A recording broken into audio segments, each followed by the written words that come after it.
if you hear me. The following program is an MLWRadio.com production.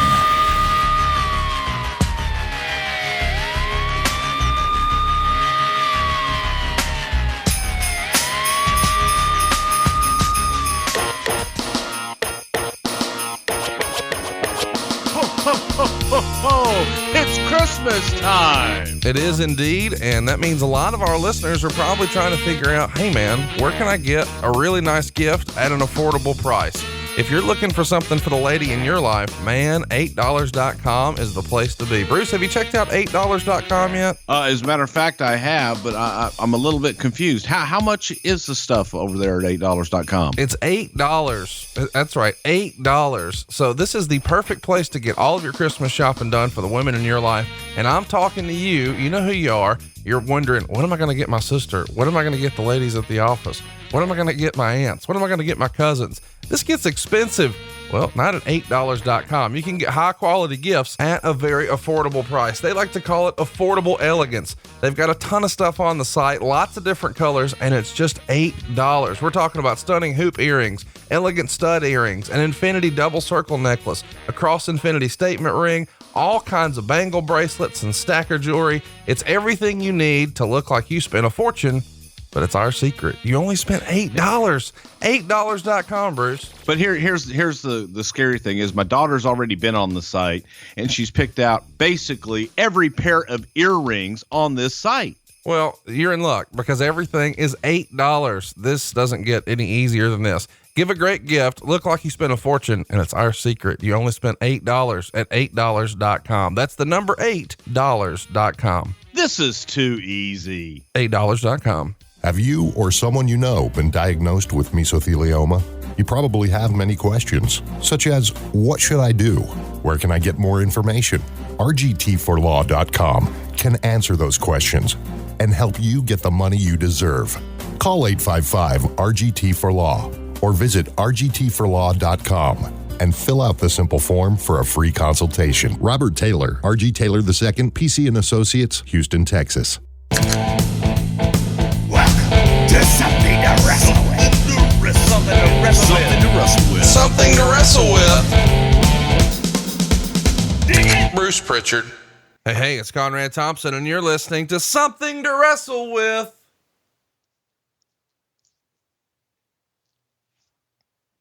Bruce Prichard. Bruce, what's going on, man? How are you? Just a box of fluffy ducks, by God. How the hell are you? Well, I'm doing better than you are. Bruce has been under the weather this week. Bruce, what happened?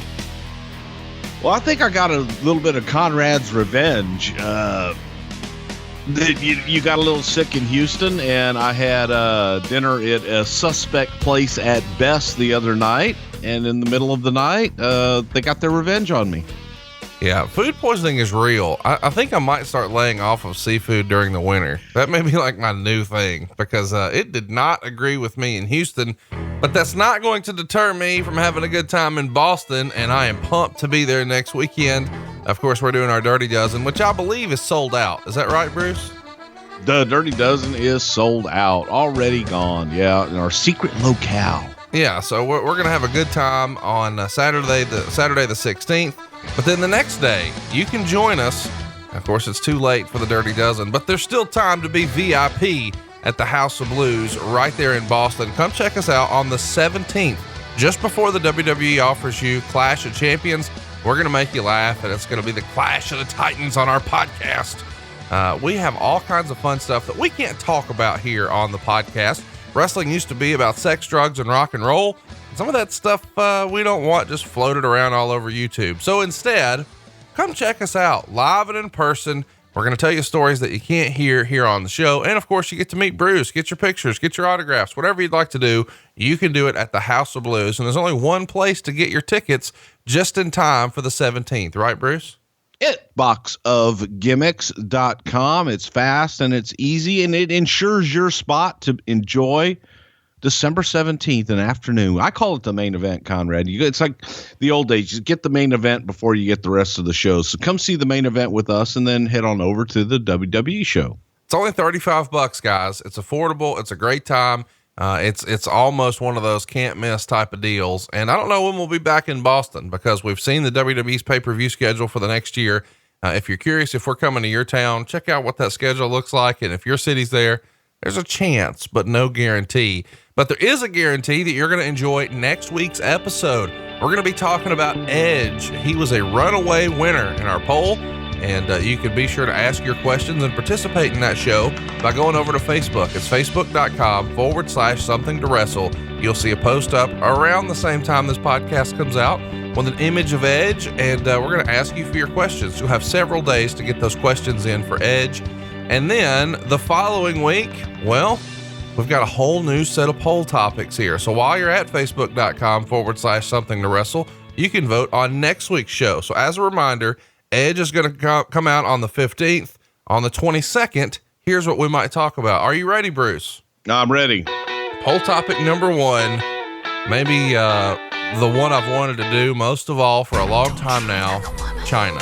What might we talk about if China wins the poll? China. That's what somebody used to call her before. China, we're going to talk about her induction into the wrestling business and how she was discovered and her up and down career all the way through, starting out with Triple H, through DX, working with Eddie Guerrero, and I even have the story of her one and only appearance at TNA as well. So we'll cover all things China in the WWF and TNA. We should also mention poll topic number two, one of our most requested topics. He's been around for more than 20 years now. One of the most iconic characters in WWE history, Goldust. What might we talk about if Goldust wins the poll? Well, iconic and controversial are absolutely the two names or the two descriptors that go with Dustin Rhodes and Goldust. We're going to talk about how that character really came about. Who chose the name? Why the name? Why the mannerisms? And everything that there is about Goldust from the very beginning, the controversy with Razor Ramon, the backlot brawl with Roddy Piper, and all the way through the stuff with Ahmed Johnson to when he kind of fizzled out. The rumor and innuendo. Did Goldust really want to get breast enhancements? We'll talk about everything Goldust and Dustin Runnels if Goldust wins. Poll topic number three, one of our most requested topics, and this might be the first or the second time he's on the poll, but he hasn't been up a lot, but he's up this time. It's the British Bulldog, Davey Boy Smith. What might we talk about if Davey Boy wins the poll?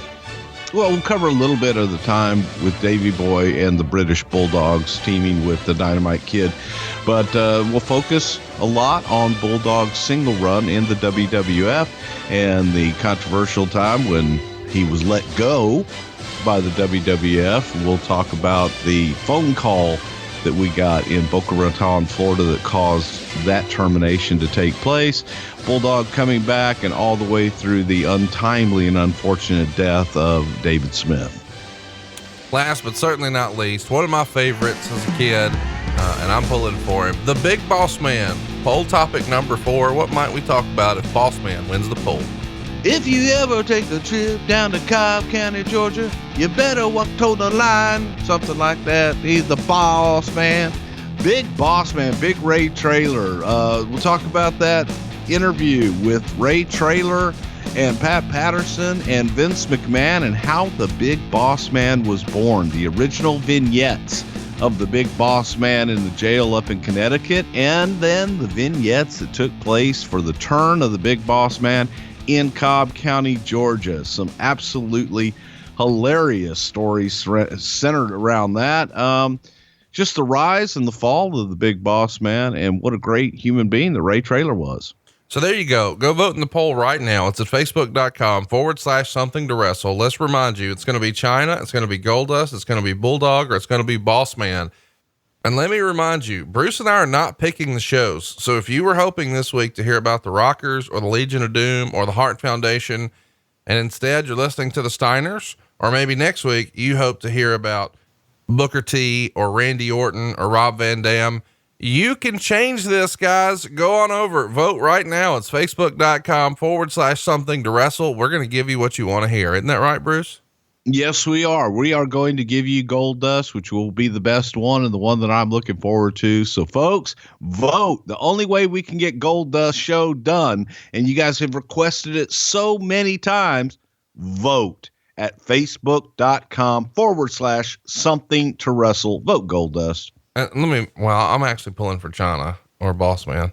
I also want to mention the Deuce with Bruce has really caught on, and Bruce is showing some really cool stuff. Of course, this is an audio experience for you here on the podcast, but Bruce has so much cool memorabilia and so many cool things in his office, old pictures, old booking sheets, stuff like that.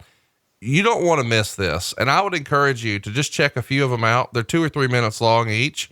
And check a few of these out, see if you like it. If you don't throw us a like if we didn't deserve it.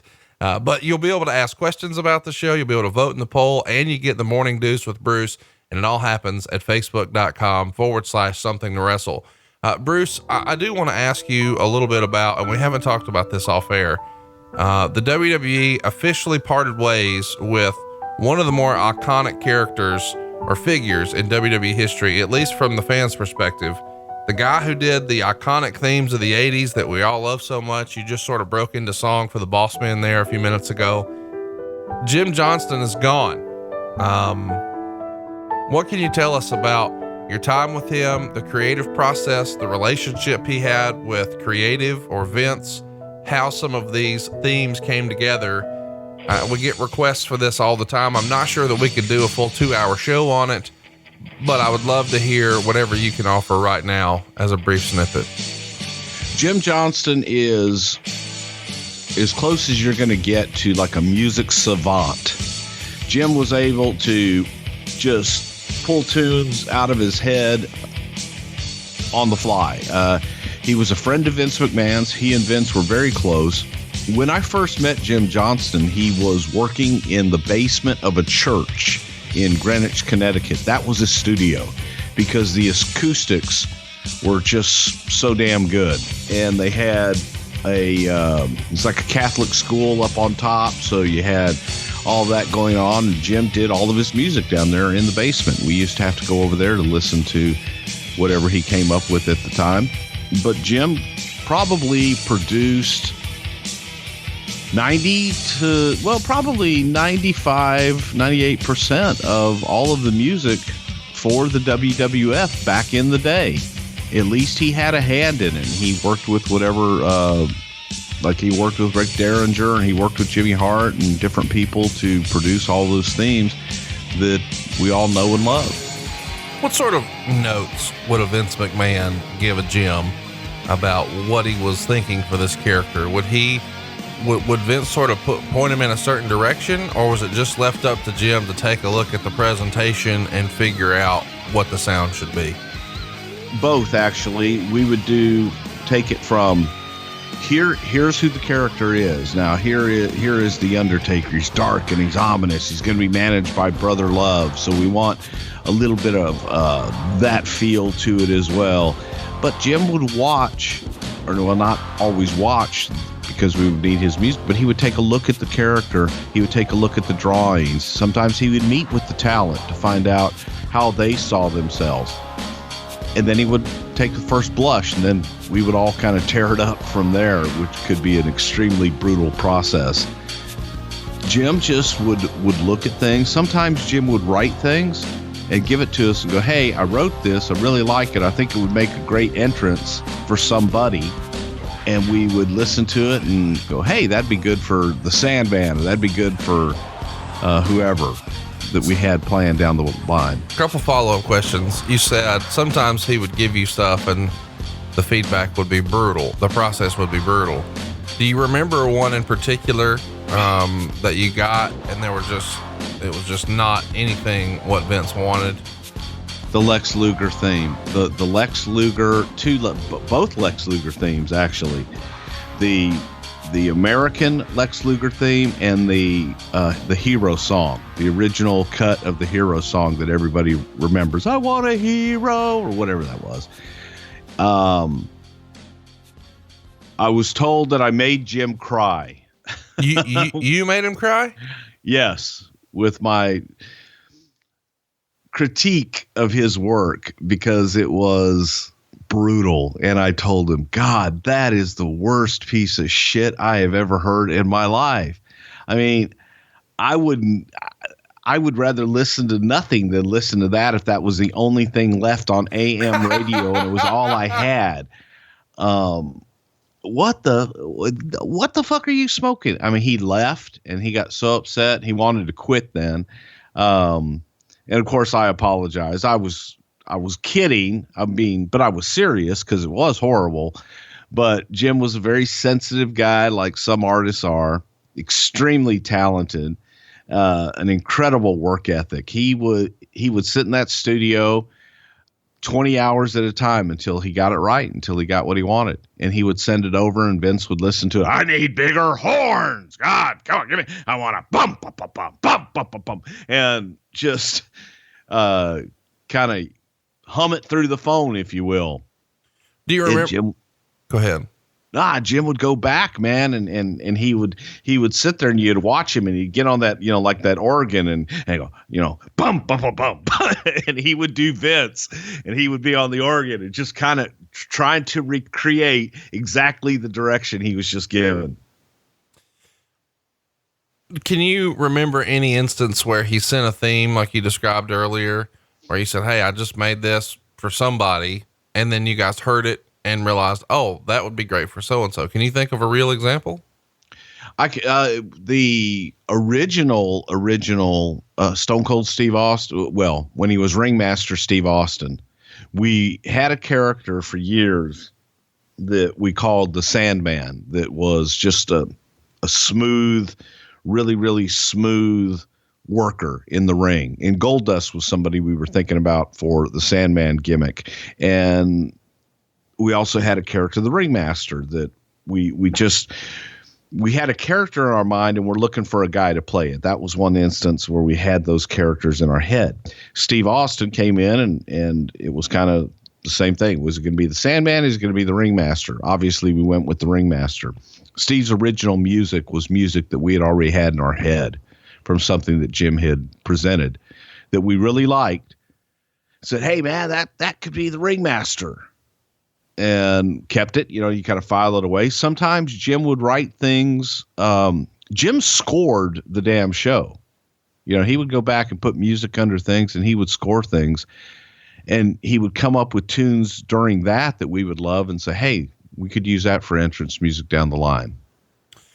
When we're talking about entrance music, what was the typical turn time? Like, could you meet with Jim and say, hey, we really want to debut so-and-so on this date, and then the music be back? I mean, is this a 1 day, a 1 week, a 1 month? What's the timetable that Jim's working with by and large? Sometimes we tried to give him a week so that we could play with it back and forth. If you try to give him as much time as we could, because you want to get the very best product. And we wanted to have time to kind of listen to it, let it sink in, give him feedback and get it just right. So, and that process would take a week, but once he had something and once he delivered something for the first time, that was his project and he was going to get it right. So once you kind of went back and forth, that process probably took 4 or 5 days, depending upon Vince's availability to listen to it. And in later years, that went to Kevin Dunn, who he would submit it to Kevin, and then Kevin would take it to Vince and just kind of tighten that process up a lot. Thinking about, when you were there towards the end, was Jim still in the basement? Is that where he was making the music, or was he doing it at his home studio? No, they built a big, beautiful studio for Jim at the television studio at 120 Hamilton. And I'm trying to think when Jim moved in there. That would have been around 1998, maybe 97, 98. What? Okay. I could almost pinpoint it. Nation of Domination. That's 97. Then that was about the time that Jim's studio came in, and that's where we got everybody, all the guys in the studio. I need all male voices, and we all go into Jim's studio and saying Nation of domination, nation of domination. I'm Yeah. on that. See, I sing on that. Do you really? Yeah, I really do. I'm on that. You know, I mean, this late 96, early 97 is probably when he moved in then. So let's talk a little bit about, you know, the weird situation with royalties and all that exists in music, because so many of us watch old wrestling on the network and we're not able to hear the original theme song because there's, you know, everybody has a hand in how the rights to the music is going to be shaken out. So what is this going to look like now that Jim is gone? Is Jim, do you imagine that he signed over all that a long time ago?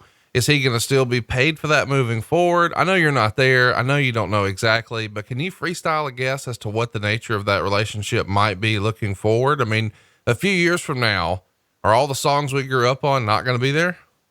Well, that may happen because two things. I couldn't see Jim signing all that over, and I couldn't see WWE continuing to pay that much for all those rights. Now, a lot of that goes into Stephanie Music, but it's going to be very interesting. But then again, you know what? Jim may have just said, pay me, you know, do a buyout, pay me a bunch now, and I'll go away. You said Stephanie Music there, and I know we've talked about it before, but somebody heard that and didn't know what you meant. Explain what Stephanie Music is. Stephanie Music was the company that we ran all of the music from. It was just another company within the company that produced all of the music. There was Shane Films and Stephanie Music. The idea of watching the network a few years from now and the iconic theme songs that we grew up on not being there is the worst possible scenario. I really hope that's not the case. You know, I know me and you've talked about this off air, and there's no chance you're going to give the same answer here now, but freestyle a guess how much you think Jim Johnston made over his WWE career. Millions. I mean, I think that's lost on a lot of people who were really upset when they saw that he had been released, but the word I got was that he wasn't doing the majority of the entrance themes any longer anyway. He was working more with WWE Films. Would you believe that to be true? Yes. And at the same time, so if he's not really doing that anymore, and you know, it's not like you're necessarily going to miss it, but along the way, the dude made a pile of cash, like probably one of the most well-paid employees for that. I mean, I think you could probably argue he made as much or more than anybody else who's been there that entire time. Yes, without a doubt. And he wasn't always an employee. He was always a independent contractor. I don't think that they brought him on until the late 90s. So that really does raise some interesting questions about, you know, the Ultimate Warrior theme and so many of those other ones that we really dig.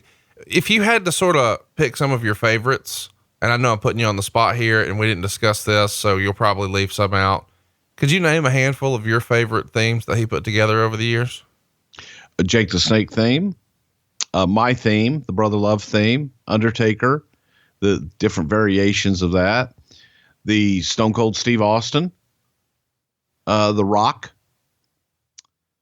Those are, you know, the big ones that come up right off the top of my head. I think Cena, I think he did Cena's as well.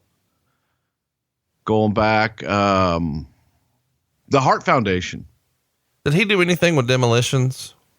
I think Demolition was Rick Derringer. Yeah. But I knew that he had worked with Derringer, so I wasn't sure if he was involved in that process at all, but I'm with you on the Jake the Snake. That's one of my absolute favorites. Of course, I think the Ultimate Warrior's music is just unbelievable. And it's funny to think about just the presentation of these characters and how much I associate them with the music. Like the Ultimate Warrior coming out to any other music is not the Ultimate Warrior. No. And to this day, you can play the first 3 seconds of Ultimate Warrior and you'll have every ass in the seat out of their seats to this day. You know, it's a little thing. And I know that, you know, lots of other things went wrong too, but when the Ultimate Warrior debuted for WCW and he didn't have that music, it wasn't the same. No, because that was so frenetic and so much a part of who he was. But, you know, as you said, the Jake the Snake theme, and there's just so many. Like, I can't imagine Stone Cold coming out to something different. You know, that's what I associate it with. And It's a shame that he's gone, but he's been doing something else for a long time anyway, but I'm not going to cry for him knowing that he has done very, very well financially. I just really, really hope that we don't, and we're not saying this is going to happen. We're just freestyling.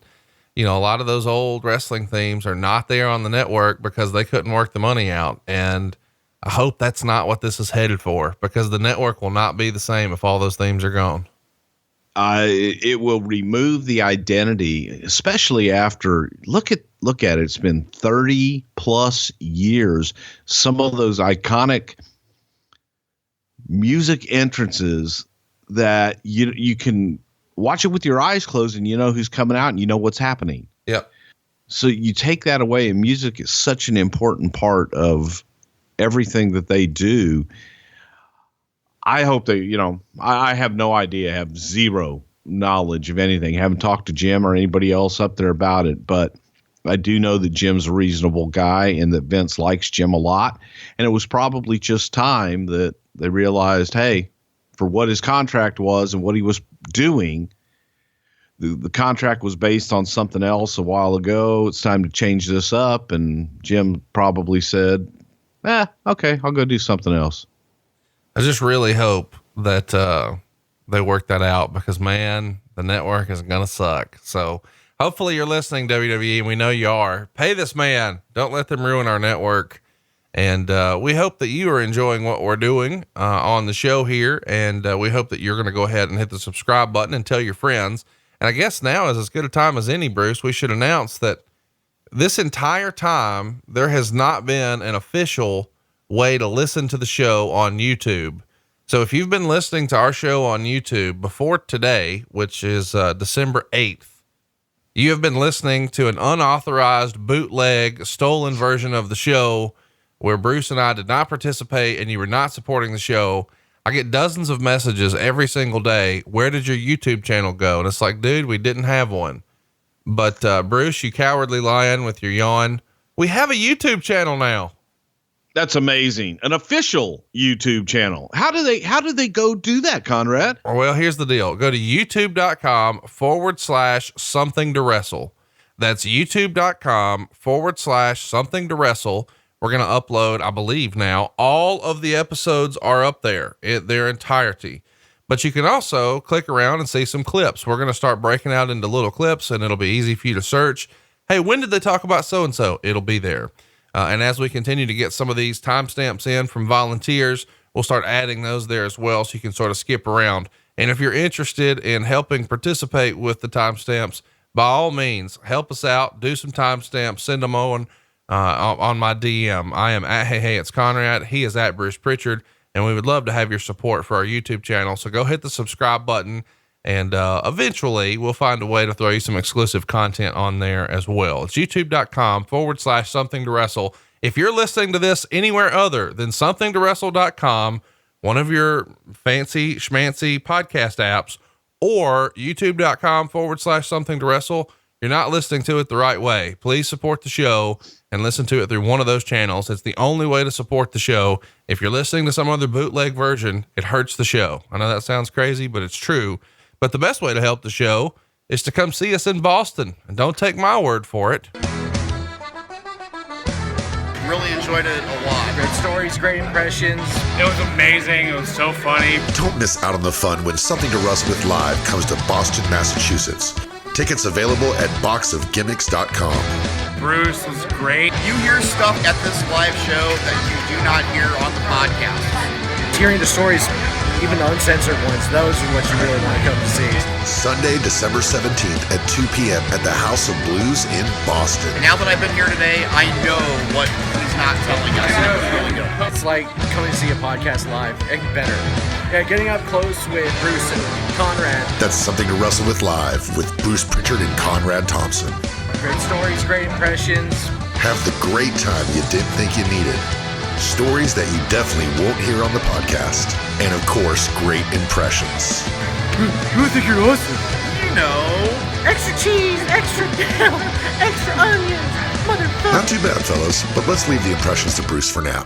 That's Something to Wrestle With Live with Bruce Prichard and Conrad Thompson, Sunday, December 17th at 2 p.m. at the House of Blues in Boston. Tickets available at boxofgimmicks.com, boxofgimmicks.com. You know. Have you or someone you know been diagnosed with mesothelioma? You probably have many questions, such as, what should I do? Where can I get more information? RGT4Law.com can answer those questions and help you get the money you deserve. Call 855-RGT4Law or visit RGT4Law.com and fill out the simple form for a free consultation. Robert Taylor, RG Taylor II, PC and Associates, Houston, Texas. All right, Bruce, it's time. What everybody's here for. What happened when the Steiner Brothers came to the World Wrestling Federation? And of course, we're going to talk about Big Poppa Pump. Holler if you hear me. I got to tell you, Bruce, I'm not even going to pretend to not be biased here. The Steiner Brothers were my favorite tag team as a kid. It was these guys and Demolition. I missed some of the early Road Warrior stuff that I've grown to appreciate later. But when I was a kid, man, these guys were the deal. Yeah, I was so happy because I knew Rob Rex Steiner before, obviously, I ever met Scott. When Robbie first started in the Mid-South area with Sting and Eddie Gilbert and all those guys.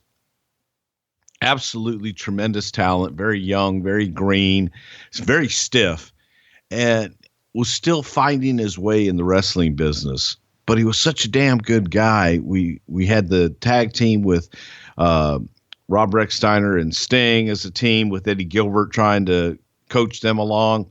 And they both had so much potential that you wanted the very best for both of them. So when obviously Sting went on to be who he became and Rob went on his single career, it was maybe not as meteoric as Sting was, but there was always something there. And the addition of his brother Scott, I think, made them an attraction that was very hard to beat.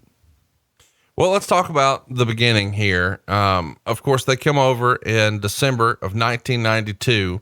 And as you said, they're already a worldwide known tag team because of their run in WCW, two-time WCW tag team champions at that point, the United States tag team champions as well. And I think once they even held both of those straps at the exact same time. They both had singles runs as television champions. And in fact, Scott vacated the TV title when they wind up just sort of abruptly leaving for the WWF. Prior to coming in too, they were the IWGP tag champions. So Bruce, that's pretty rare air to be a WCW tag champ and an IWGP tag champ. Am I right? I guess so. Dave Meltzer would probably think it was, but they, WCW had a great relationship with New Japan Pro Wrestling, and New Japan, they love that style, the really stiff style of wrestlers, and the Steiners fit perfectly for New Japan. We should mention that before they ever got into wrestling, these guys were both very accomplished amateur wrestlers in high school and at the University of Michigan. You probably knew that from their entrance jackets. And it's interesting because Scott Steiner, known as Big Poppa Pump for his big as a house physique, he wrestled at 190 pounds at Michigan. He was a 3-time Big Ten runner-up, and in '86, he was a Division I All-American. And then in college, Rick placed second in the Big Ten championships in '83, and then scored 2 of the fastest pins in Michigan's history in 14 and 15 seconds. He went on to get a bachelor's degree in education. And I find that kind of funny because this is a guy who runs around as the dog-faced gremlin and he's barking. And he's actually got a college degree in teaching. So kind of an interesting man. Wouldn't you agree? Yeah. A real smart guy and a really, really good human being. Of course, these days we should mention, he is a realtor in the suburbs of Atlanta. And I believe he's on a school board. Given some of the shenanigans that those guys pulled over the years, that's kind of interesting. These are some badass dudes though. They were introduced to the professional wrestling Graps by George Steele. And, Rick, of course, becomes a pro wrestler first in 1986. He comes in using his shoot name, which is Rob Rex Steiner, and, seemingly breaks his last name apart and becomes Rick Steiner. He spends a little bit of time in the AWA and then makes his way to the UWF. And that's where he starts to gain some success, believe it or not, with Sting. The UWF is then bought out by Jim Crockett, and Rick, along with Sting and other talent, move over to the NWA. How much time did you spend with Rick in the UWF? Now I'm gonna pull a Ric Flair here on you, and I will probably call Rick Rob throughout this whole thing because when he came in, he was Rob Steiner. That's where I got to know him, and at some point in his time in the UWF, Bill Watts just decided he was going to call him Rick Steiner because it was easier, and it was just that transformation. But we all always called him Rob. So, man, he was a sponge. So when Rob came in, he just wanted to learn. He was a sponge. He was a really, really fun-loving guy, good guy. Had the opportunity to just hang out with him a bit. I'll tell you a quick story here. We were in Perry. No, it wasn't Perry. That was Texas. In Jennings, Louisiana. We had a spot show in Jennings, Louisiana that drew maybe 75 people. Oh my. I'm being kind here, but I'll tell you about the politics in Louisiana at the time was that the first thing that you had to do upon arrival was you had to take care of the State Athletic Commission. Now I'll let your imaginations and everything go wild as to what that meant. But with 75 people, I didn't have enough money to take care of the State Athletic Commission when I got there. My dad had driven me. We did a road trip, and so my dad had money on him, and I was able to take care of the Athletic Commission so they would allow us to have the show. We have the show, and we didn't make enough money to cover anything. It was also at a time that Bill Watts did not allow draws, and usually at that time, guys would come in every day. First thing they do is anybody need a draw. And what that meant is you could draw cash from your paycheck that you were going to get and get cash that night. Well, Watts was like, nobody gets draws anymore without express permission from me personally. Bad Leroy Brown was on the card, and Bad Leroy Brown comes to me and says, I need a $250 draw. Well, his pay that night would not have been $250 in general. And he says, I need $250 draw or else I'm not going out. I said, well, I guess you won't be going out. I called Bill Watts and I said, I'll ask Bill. Bill said no. And if he gives you any shit, fire him on the spot. Well, I'm in Jennings, Louisiana. It's not my show. I'm just filling in, working as an agent for this show. Grizzly's not there. Bill's not there. It's all me. And I tell Leroy, I said, Bill said there's no draw. And if you don't want to work, you can go home. He says, well, maybe I'll take it out of your ass. I said, or you always have that choice too. Leroy went back, and I guess he cut a promo on the dressing room in the heel dressing room. I had told Duggan, and Duggan said, don't let him leave. Duggan was determined that he was going to have that match with Leroy Brown and that we weren't going to have a battle royal.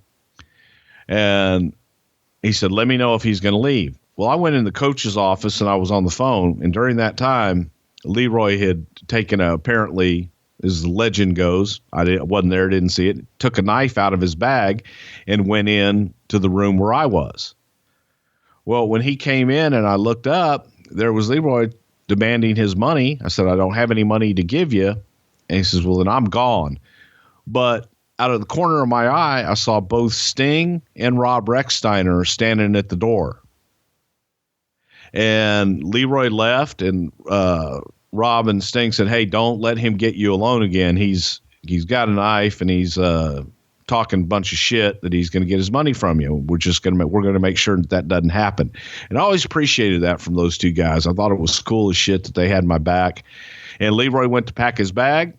Jim Duggan went over there and grabbed Leroy, and they went out, and Duggan beat Leroy Brown from one end of the building to another. So they, quote, had their match, and Leroy got in his car and took off. But Rob Steiner and Steve Borden were there kind of watching my back that night, and I always appreciated that. Man, the wrestling business, something else. Scott Steiner goes on to be trained by Jerry Graham Jr. in Toledo, Ohio. He starts wrestling under his real name in the WWA and has a good little run there. And then he moves on to the CWA in '88, where he teams with Billy Joe Travis and has some interesting times there. Of course, the Fullers are there. Jimmy Golden's there. Lots of fun stuff, names that you may remember: Colonel Robert Parker, Bunkhouse Buck, all those guys are there. From there, he makes his way to the NWA in 1989. And as they say, the rest is history. He and his brother form maybe one of the most successful tag teams in WCW history. Do you remember how all of that comes about, where the contract with WCW is coming to an end and now they're coming over to the WWF? Is that a conversation that you were involved in? Who reached out to who? How did it first come about where the Steiner brothers are in contact with Stamford, Connecticut?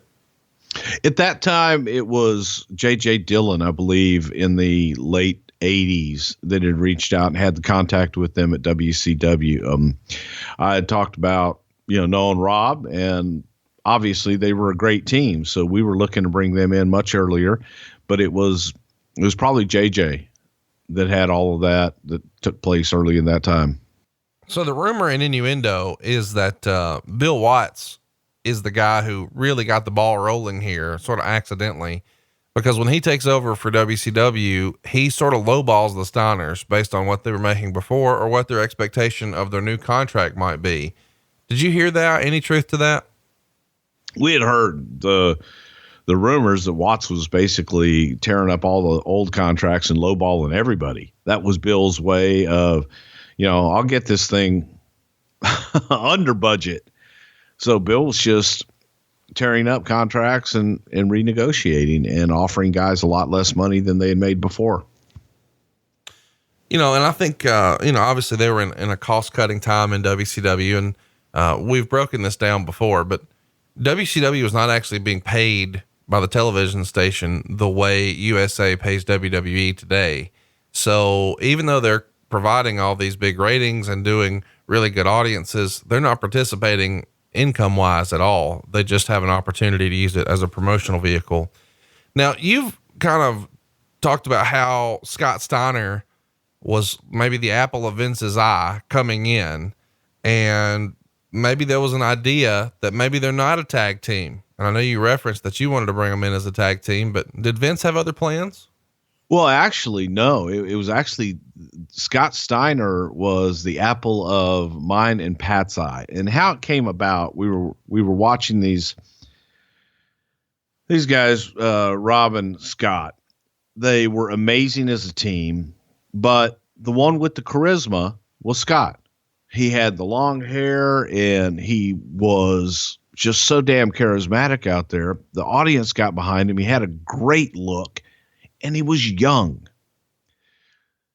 We were looking to make a change, and this was going into WrestleMania 9. And it was the first time that we were going to change the format of the Royal Rumble, where the winner of the Royal Rumble would go on to WrestleMania to face the WWF champion.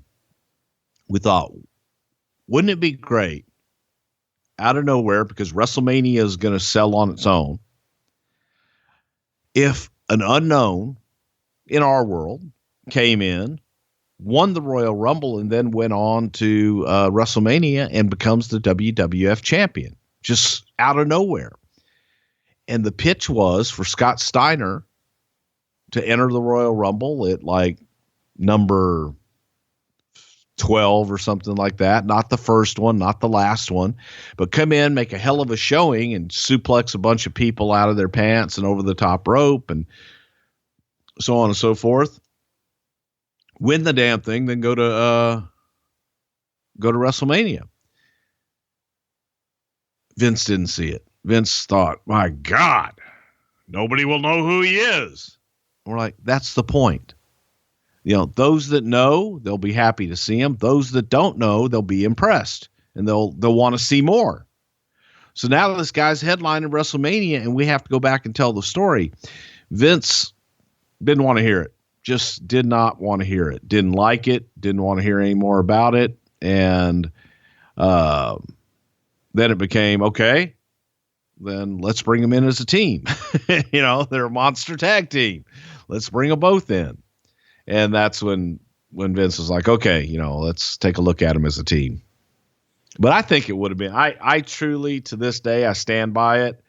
I think it would have blown the roof off the place.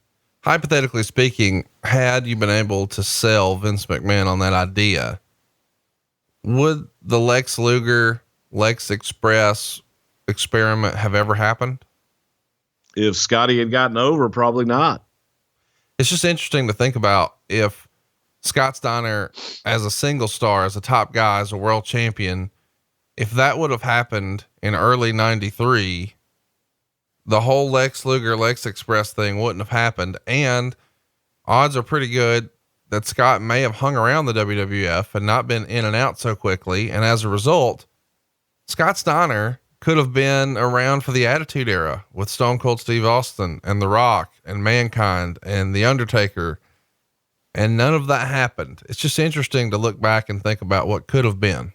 What if, man? What if? And the idea, the idea about it wasn't even so much Scott Steiner, although Scotty did play a big role in it, just in his work. He was exciting as hell. He was different. Scott Steiner stood out at a time when everybody was doing the same shit. And he was doing all these different, making these amateur moves look unbelievable, and was such a great athlete that we thought, man, you want to compare somebody to Hulk Hogan now? Here's a big kid. And Vince's thing too was his height. He's not nearly as big as Hulk. But you believed that he could drop Hulk on his head and take him. You believed that there wasn't anybody out there that he couldn't take with his wrestling ability. So the fact that he was different, the fact that he wasn't as big as Hulk, the fact that he had the long hair and all this other stuff was everything that we were looking for in the style of the match. It was exciting. It was different. It was a tough sell. Obviously we didn't sell it that well.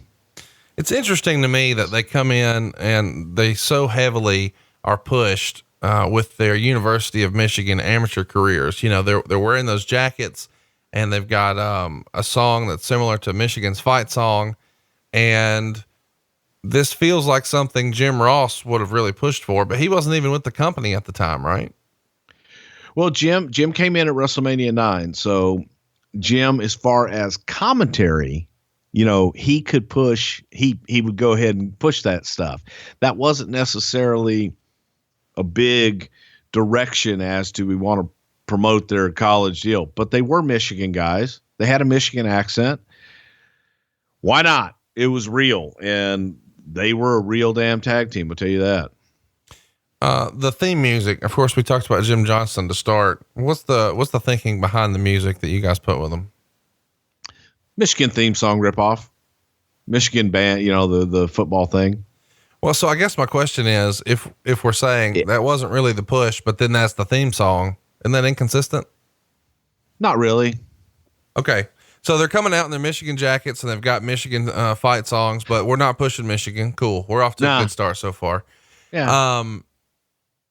Vince's vision, since it wasn't Michigan, despite the music and the jackets, what was it? He wanted loud colored tights like they had worn in WCW and just keep doing what they were doing in WCW? Or what was Vince's vision for how he saw their characters? He saw these guys as youthful wrestling monsters.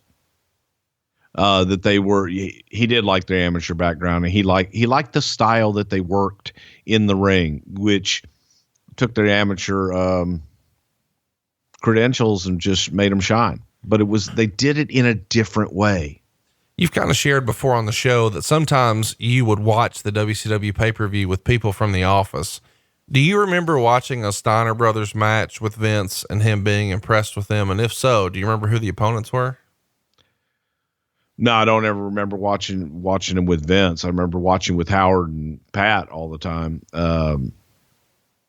God, everybody they did, but they outshined everybody. With the Frankensteiner was something that only small guys did back in the day. It was a lucha move that, the small guys did. And here was Scott Steiner doing this and making it look better than other people had ever done. Yeah, I feel like we should mention here that a lot of people credit Scott Steiner as being the creator of the Frankensteiner and that he created the move. of course, a lot of Lucha fans are going to say, no, that was just a Hurricane Rana. It was around before. Do you remember the first time you saw the move? Yeah, the first time I saw it was Gino Hernandez doing it like in 1979 or something like that, that was the first time I had seen it, and everybody was talking same thing like this. We all thought Gino had invented it, and everybody's going, no, it's a Mexican eye spot. Yeah, I mean, the deal is, I believe it's even named after the guy who invented it. I'm going to butcher it, of course, because I'm a redneck, but I believe it's Hurricane Ramirez. So that's the reason it's called Hurricane Rana. But it is still interesting to me that so many people, Scott Steiner himself, still say, oh no, I invented that, bro. The first time that you see that though on American TV, at least the first time I saw it on American TV, is when Scott Steiner did it. And I think people sort of overlook what a big move that was. I mean, if you went to a WCW show, whether it was a television taping or a house show or whatever, if the Steiner brothers were on the card, that's what everybody wanted to see. That's the move that everybody wanted to see in a Steiner Brothers match. Sure. That was the finish, man. That was the pop. And that was something that, and especially for a guy the size of Scott Steiner to do it, man, that's impressive shit. No doubt. And, I was a fan as a kid, and I was excited for them to be here. Anywhere the Steiner brothers were, man, I was in, and, they were in January 8th of 1993 in Philadelphia, their old NWA stomping grounds, getting a win over the Executioners the next day in East Rutherford. And then the next day in Allentown. And then on January 11th, it's the very first Raw from the Manhattan Center. The Steiner brothers get a win over the Executioners. This is a pretty generic name for a tag team. Who were the Executioners? Do you remember? Jose Luis Rivera and Jose Estrada. How did you think their television debut came together? I thought it was great. Absolutely great, because the people in New York, man, it was electric. They always liked when somebody that they knew a little bit from WCW or the old NWA would come in and debut, and they like to see what we're going to do with them. And the fact that here were the Steiners as the Steiners, they knew them. We didn't change them. They were excited. It was good debut. I'm glad you brought that up, because I was going to get there for sure. Of course, you guys had a history of changing people's gimmicks. Barry Windham comes in and he's the fucking stalker, and Dustin Runnels comes in and he's Goldust. How did the Steiner brothers come in and they're the Steiner brothers? Probably laziness out of more than anything. I'll tell you exactly how that happens. Time runs out. I think Vince, if he could change everybody's name, he would, so that he can own it. And sometimes you'll talk about it and you'll talk about it and you'll talk about it to death. Time will run out. You'll be sitting there at a television taping and go, okay, we got to go. What are we going to go with? God damn it. Just go with whatever the hell their name is. And then it's on TV and you're good. Ted DiBiase Jr. is a perfect example of that. We had 3 months, I shit you not, of he wanted a new name and a new gimmick for Ted DiBiase Jr.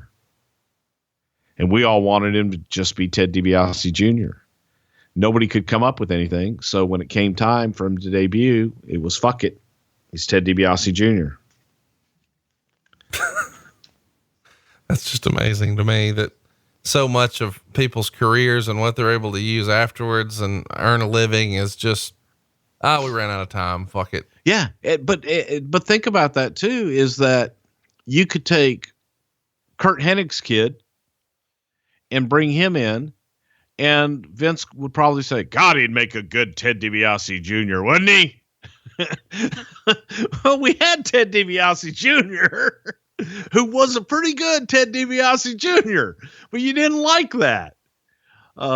Yes, it can be. You can find the funny points in it sometimes. Are you saying that really happened? What? That Curtis Axel was maybe considered to be Ted DiBiase Jr.?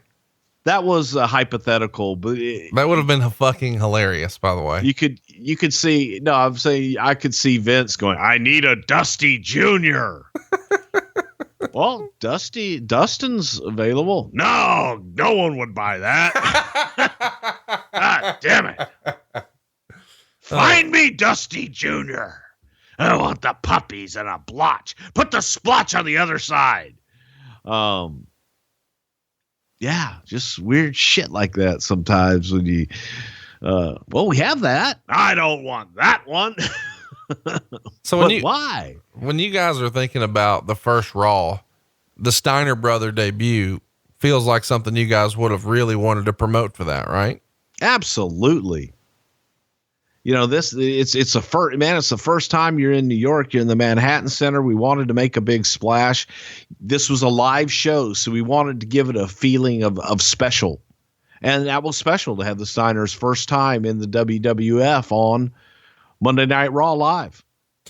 We get to Royal Rumble 93, January 24th. It's going down in Sacramento, and we see the Steiners get a win over the Beverly Brothers.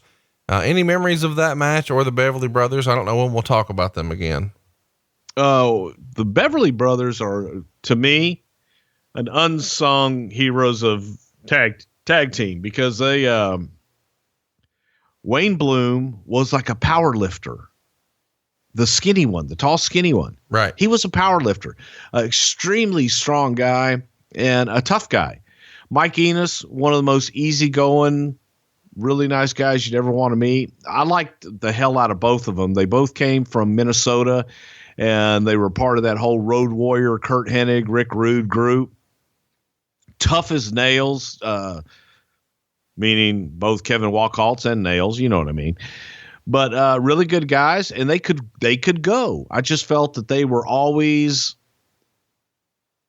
almost in the right place at the wrong time, if you know what I mean. Yeah, because they always got overshadowed. Timing. Yes. They start working. Do you remember the Royal Rumble match? You know, at this point, they've had two really high profile matches for the company on the debut Raw and then at the Rumble 93. At this point, is Vince feeling pretty good about his investment? What was Vince's early feeling about their debuts? He loved them because they looked strong and they looked like monsters, and they came out, and we, you know, other than you had Demolition, who's a big power team, but they didn't move like the Steiners. And here was a big power team that could move like cruiserweights. So he was happy with them. I want to ask about January 29th because the Steiners get a win over the Beverly Brothers, and it happens in Madison Square Garden. And there's different, you know, depending on who you ask, people feel differently about Madison Square Garden. Do you remember either one of the Steiners being particularly excited to wrestle in the world's most famous arena? I have no idea. I would hope they would, because of the history there. And the Garden is the Garden, is the Garden, is the Garden. You know, when they're making the loops, because back then, even though it's not the heyday of the 80s, you guys are still working very regularly. You know, you're the 25th in San Jose, the 26th in Fresno, 3 days later at MSG, the next day, a double shot in New Haven and Providence, the next day in Toronto, the next day that you're doing Raw. So you're just sort of all over the place. Do you remember who the Steiners traveled with? Were they sort of loners and just traveling together, or somebody else in the car with them? I have no idea. They were probably loners. I know later on they traveled with Luger, and the three of them always hung out together, but I have no idea who they traveled with together when they first, maybe the Beverly Brothers, because they were pretty tight. On January 30th, the Steiners would get a win over Double Trouble. What's your favorite Double Trouble match? My favorite Double Trouble match was when they faced the Twin Headhunters. God, man, do you remember Double Trouble? No, I am not even sure if they're still alive or not, but they were two really, really large guys, probably both 450. They painted their face. They wore hoods. They were a twin gimmick. But they were terrible. Okay. I see them. Yeah, these are some big boys here. Yeah. And they couldn't move, but the Steiners made them fly. Whether they wanted to or not. Ding, ding, ding. Interestingly enough, on February 1st, the Steiners would beat Bobby Who and Glenn Ruth. Catch everybody up as to who Glenn Ruth would go on to be. The headbanger Glenn Ruth, and was supposed to be the damn Doink the Clown, DTK Enterprises, by God. Through early February, the Steiners are working almost exclusively with the Beverly Brothers. They have some different opponents, I guess, for tryout matches in Long Beach and San Diego. And then it's back to doing business with the Beverly Brothers. They're all over the country for this too. I should mention Boston, Hershey, Philadelphia, Baltimore, Portland, Oakland, Stockton, Oshkosh, Chicago, Fort Wayne, Memphis, Nassau, Auburn Hills, Daytona, and Cincinnati. All Beverly Brothers wins. Kind of an interesting change of pace for them, because when they were with WCW, they weren't working this house show schedule. Do you remember there being a conversation about the number of dates being far greater than what they were working with WCW, and the location? I mean, this is a lot more flight travel than maybe it was before, right?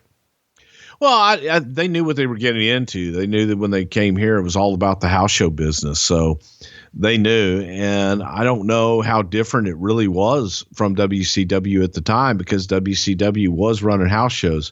They might've had a little more time off, but this was a period that, man, we were running. Well, WCW is running house shows in Jacksonville, Florida, and Biloxi. You know, it's different than, you know, hey, we're in Toronto, we're in Long Beach, we're in New York, and that was 3 days. Let's talk a little bit about the creative. When they first come in, do you remember there being a conversation about who they wanted to work with, or someone requesting to work with them? No, not that specific, other than we did eventually see them being the WWF Tag Team Champions. And we kind of wanted to settle down with them for a little while, because we thought they were a credible tag team. People would believe them, and they were young. So we wanted to kind of take that tag team division and rebuild it, if you will, and center it around them. Well, I mean, they're certainly doing that. They're getting wins. They don't lose at all in the month of January or February. And then as we roll into March, we see them get a win on March 1st in the Manhattan Center over Dwayne Gill and Barry Hardy. Smarten everybody up. Who was Dwayne Gill? Gilbert. You know, I saw him at WrestleCade. He was so appreciative of us talking about the Ninja Turtles, or the Toxic Turtles. That's awesome. And he was just so happy. But Dwayne Gill and Barry Hardy were perennial guys on the TV that helped get other talent over. Dwayne Gill went on to be Gilbert. And of course, as everyone knows, they were the Toxic Turtles, and they just got brand new outfits made by the folks at Disney, believe it or not. So, through the month of March, we're again seeing the Steiners working with the Beverly Brothers. We're all over the place. The Steiners are winning every single time. And now we're on our march for WrestleMania. It's April 4th, Caesar's Palace. We've covered WrestleMania 9 in long form in the archives. You can check that out there. But it's kind of interesting. After working with the Beverly Brothers all over the country, they had one match in New Haven against Money Inc. They're working WrestleMania with the Head Shrinkers. Why were these guys put together? It doesn't seem like there was a big angle here. They're not working matches on the house shows to sort of fine tune this. How does this Head Shrinker Steiner Brothers match come together? The Head Shrinkers were a team that we were also building, and that's kind of, you know, where we were going a little bit, where we knew eventually we wanted to get to the Head Shrinkers and the Steiners, and the Head Shrinkers were protected up until this point as well. So for these two teams to meet at WrestleMania, it was going to be a collision, and it was two teams. You couldn't pick them. So it was two pretty much badass teams meeting for the first time at WrestleMania. And there is one dangerous spot in there that if you haven't watched this in a long time, you should go out of your way to watch WrestleMania 9 at some point. These guys were all the way live, as Bruce likes to say. Not too long after that, I guess the next day, in fact, we see the Steiner Brothers get a win over Louis Spicoli and Bobby Young. It always tickles me to see Louis hanging around on the West Coast here. And obviously this is Phoenix, but still not too far from his old stomping grounds of California, because he's sniffing around the bigs here before he gets a deal. How long was Louis Spicoli on the radar, and who ultimately made the decision to sign him? Well, I ultimately made the decision to sign him at much, much later time, but here Louis was probably 18 years old, if that, and just trying to get work wherever he could, whenever he could. So he was coming from out of that Bill Anderson camp and wrestling school in LA. and picking up work wherever he could. We shift gears when we go to Europe, and the Steiners start working with Money Inc. They're in Belgium and Glasgow and Newcastle and Belfast and even Barcelona. They've got quite a tour here overseas. How did the Steiner brothers fare on a European tour? Hell, they fared great because they're Americans, and foreigners, they like Americans. No, their style of wrestling, I think it translated anywhere and everywhere, and the international audiences loved these guys. That's what I wanted to ask, because it felt like they had some sort of intangible similar to the way Bret Hart did, where they would just be really popular in Europe. Why do you think that was? Is it the dark hair? Is it the mullet? What is it about a Scott Steiner and a Rick Steiner that translated so well over there? The combination of the swagger, the bodies, they're both young, good looking. Scotty with the mullet, but they just had a natural charisma. They carried themselves like champions. They carried themselves like badasses. And those international audiences, man, just loved somebody that came over and said, "Hey, I'm going to kick your ass," and then did it.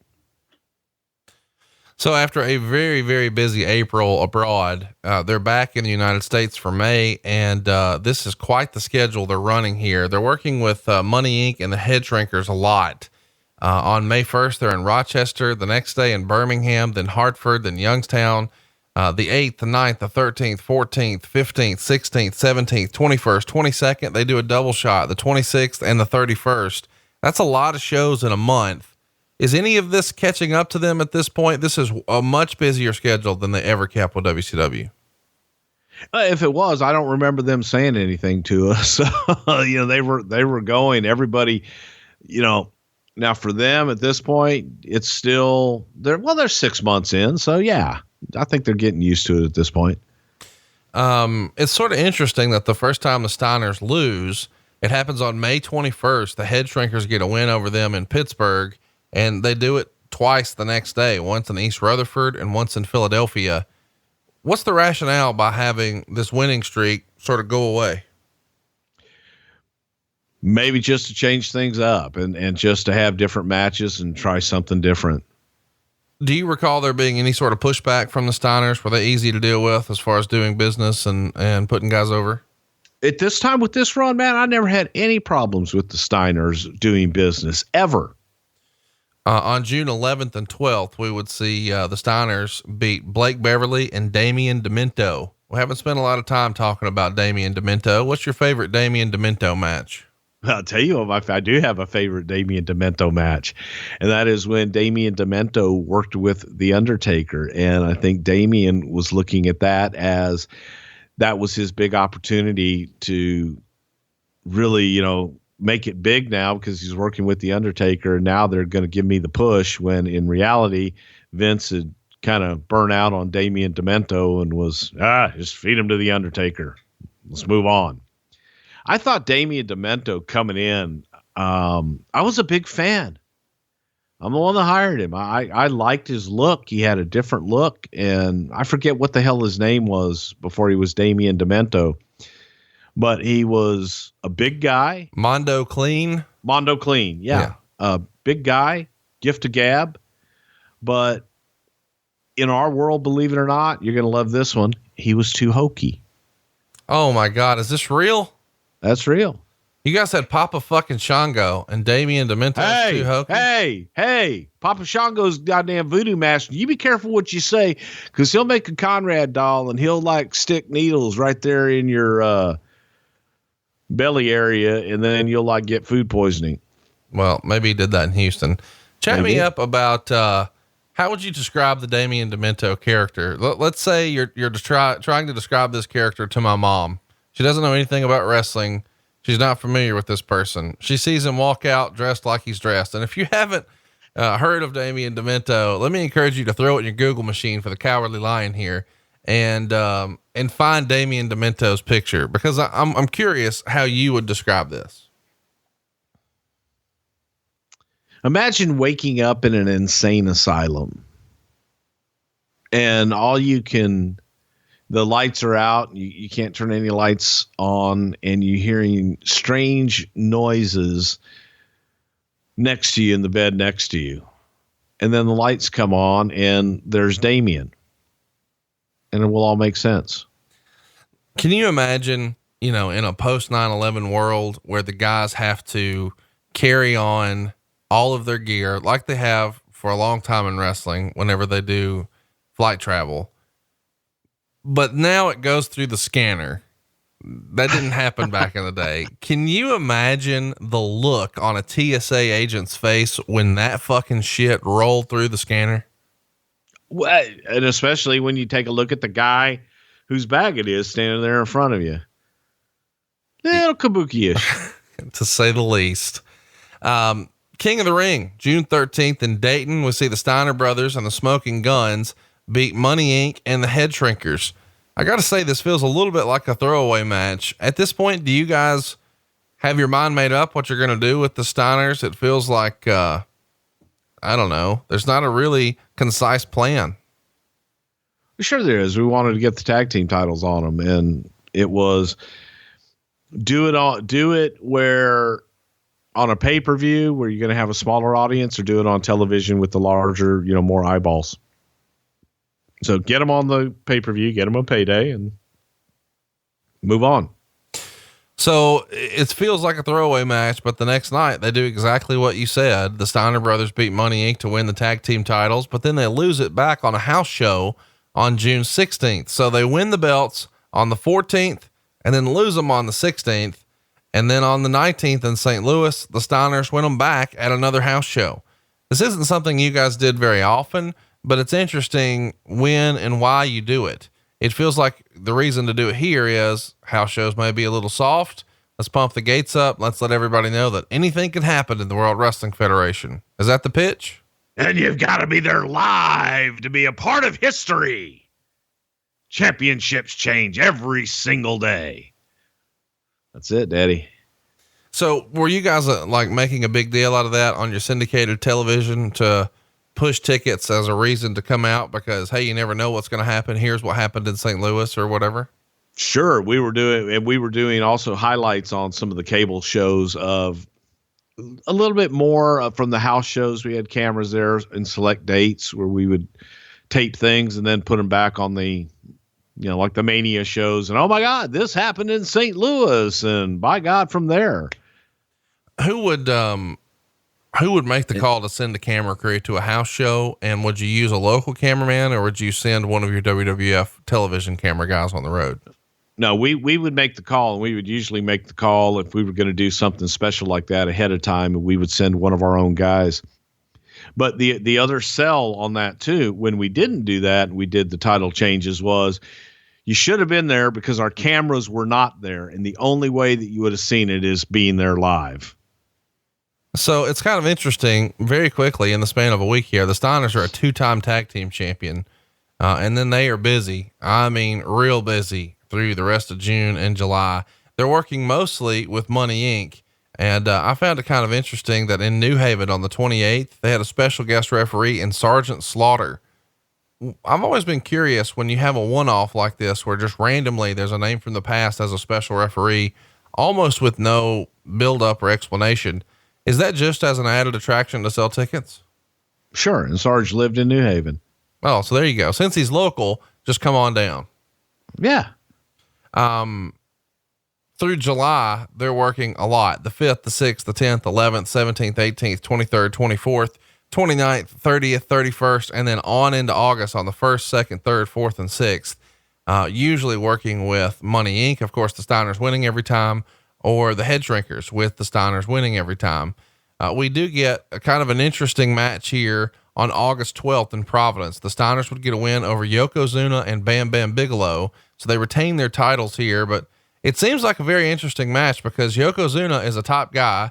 Bigelow is also, a WrestleMania main eventer, believe it or not. What do you think? Should that match have been on a Raw or a pay-per-view? I don't remember seeing much of this Bam Bam Yoko tag team. No, it was an attraction.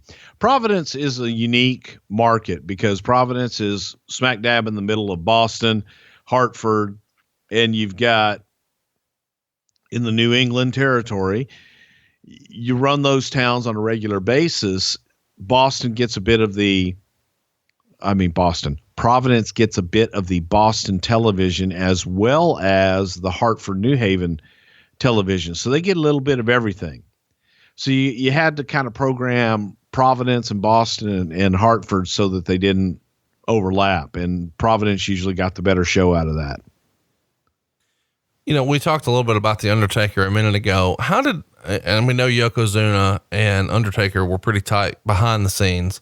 How did the Steiner brothers get along with a Yokozuna and an Undertaker? Great. I don't know. I don't know that the Steiner brothers, they were fun guys. They're young. They seem to get along with everybody. I don't know of anybody that they had any issues with. The Steiners get a couple of wins over the Quebecers in August, and then they're back working with the Head Shrinkers all over the Horn. This gets us to August 23rd, the SummerSlam Spectacular in Poughkeepsie, and they do a salad steel cage match with the Steiners getting a win over Money Inc. And of course, a week later, it's the real SummerSlam 93 from Auburn Hills. Here we would see the Steiners beat the Heavenly Bodies, which is kind of interesting because it's Dr. Tom Prichard and Jimmy Del Rey. How does this match come together? Goddamn motherfuckers. Trying to work with Jim Cornette. Jim Cornette was doing Smoky Mountain Wrestling at the time. We were interested in bringing Jimmy in to help us out, and we were looking to help Cornette out, take some of his top guys like the Heavenly Bodies and rock and roll, some different people, be able to spotlight them on our television show, put Jim on our show to help his Smoky Mountain promotion, give them some national exposure. We also would like, for me, I wanted Jim to come in and help in the office and be a part of the creative process. So this was an entry, and we knew that Jimmy Del Rey and Tom would give the Steiners a great match. I thought they did. How did your brother enjoy working with the Steiners? I think he was excited to be up in the WWF. I don't know that anybody, the Steiners were easy. I don't know that they ever had a bad match with them. The Steiners could be rough on extra guys, man, and beat the shit out of them. They didn't do a whole lot of that here. Did you see them rough up some enhancement guys in their time in the WWF? Not that I remember in the WWF. No, I do. I've seen it in WCW before, and I've heard about it. Do you remember anybody, whether it was an underneath guy or not, coming through the curtain and complaining about the way the Steiners handled them? No, I don't. This is a really interesting show. So on September 3rd, we get a Quebec Providence rules match. Well, hang on. See, that's where the narrative comes, where people say, oh, they were rough because they looked like they were killing them, but they were taking care of guys and they weren't really killing them, which shows, just their professionalism as far as what they were doing then. Yes, they could have killed them, but they made it look like they were killing them to the point where people were like, oh my God, that was brutal. Well, you got to give me something, otherwise we're just saying, hey, remember that time the Steiners were in the WWF? They were very professional. Credits. I got to have something here. So I'll keep digging. Keep digging. The Quebecers beat the Steiners by DQ on September 13th to win the tag titles, when the Quebecers manager, Johnny Polo, of course, he'd be the future Raven, threw a hockey stick in the ring. Well, Scott catches it and the ref sees it. So he DQs the Steiners. And the titles change hands here on a DQ because it's a Quebec Province rules match. Who booked this shit? Oh no, come on. You got to admit that was great shit. No, it is pretty fun. It's just, we're always used to, okay, the titles can't change hands on a DQ. This is a pretty innovative finish. Is this a Pat Patterson finish? It was a Pat Patterson finish, and it was a way to help get the Quebecers just some more heat on the Quebecers and try and explain that gimmick a little bit more, because I think that the guy in Oshkosh, Wisconsin doesn't know what the fuck a Quebecer is. Let's talk about the Quebecers. Why were they put together? We've talked about them a little bit on our Royal Rumble 94 episode, but it's an interesting pairing. Where did you guys find Pierre? Carl Ouellet was, he was an extra from Montreal. He was a friend of Jacques Rougeau. He only had one eye, but he was a miracle because he could catch a ball. with that one eye. He caught the ball with his eye. Yeah. Okay. Right in the eye. Well, the way you've talked about it before, I thought he just had one eye, but he could still catch a ball. But if you're saying he caught the ball with the eye, that's a different deal. It's a miracle. It is. It is. But he was a hell of a hand, and he'd always come in. And since he was friends with Jacques Rougeau, and for whatever reason, it seems like we always had to have somebody from Montreal on the heel side. We put them together, and the Mountie gimmick was a good, successful gimmick for Jacques back in the day. That the Quebecers were something that just kind of fit, and they got heat. They got heat just by being themselves. You add Scotty Flamingo or whatever there to them, and man, that's 3 heat-seeking missiles. No doubt about it. Of course, Scott beat Polo the next week on Raw. And then we see the Steiners working again with Yokozuna and Bam Bam Bigelow. I really wish that would have been more of a tag team. That could have been pretty fun. As we get into October, we see the guys working some dates for Smoky Mountain Wrestling. Of course, they're familiar with Cornette from the old NWA days. Do you recall any sort of conversations about them looking forward to or not being particularly excited about working Smoky Mountain shows? I think that they felt that with Tom and Jimmy, that they were smaller, because here they'd been working with the Head Shrinkers, Money Inc. You got Yoko and Bam Bam, and then you got Tom and Jimmy, and they weren't as big as everybody else. And especially in the land of the WWF and land of the giants, they were smaller. So I think the Steiners kind of looked at it like, what are we, how much are we going to sell for these guys? What are we going to do? The equalizer was Cornette. And having Cornette on the outside and being able to do the managerial bullshit is how that helped. But, for the most part, that was their rub as far as working with them in WWF. The Steiners get a win on one of those Smoky Mountain shows, but the others are all Heavenly Body wins by DQ. Then we get back to the main roster, and the Steiners are working with the Quebecers and the Head Shrinkers. The Steiners are winning every single one of these as we cruise on into Survivor Series 1993. This goes down in Boston on November 24th. The Steiners were on the All-Americans team, tagging with Lex Luger and The Undertaker, and they're taking on the Foreign Fanatics, which is Yokozuna, Ludwig Borga, Crush, and Jacques from the Quebecers. We've talked about this briefly on the Undertaker episode, but what do you remember most about this All-Americans tag team? The one and only promo where somehow the American flag found its way into the lining of the Undertaker's jacket. And when Lex Luger asked for everybody to show their colors for the All-Americans, and everybody was wearing red, white, and blue, and Undertaker spread his arms to show his lining, there was that beautiful red, white, and blue lining inside the Undertaker's jacket. How did the Undertaker like having the American flag on the inside of his jacket? He absolutely loved it, and it is so much so that he took it home, and his dog, being a true American, man, apparently his dog ate the lining because he loved it so much. Just the lining. He really tried to pitch that his dog ate it. Man, you know what? If Undertaker says it, it's got to be true. But yes, his dog ate the lining. So when Vince asked him what happened to it, he goes, man, my dog. So Vince had somebody else sew a new one in? No, we just didn't ask him to do it again. This, of course, was originally supposed to be Tatanka on the All-Americans. But on October 30th, Ludwig Borga pinned Tatanka with one finger after hitting him with a chair. And this ended Tatanka's 2-year undefeated streak. After the match, Yokozuna comes in and he and Borga beat up Tatanka more. So in storyline, he suffered injuries from this match, and that caused him to be taken out of the Survivor Series match. I'm not sure we'll talk about Tatanka again. Why was he undefeated for 2 years and then lose like this, and now he's off of Survivor Series? Well, that was a big deal. It was a big deal for him to lose at that point. We were trying to build Borga for Luger. And so we needed to build this really big monster heel thought, what better way than to defeat a Native American in Tatanka?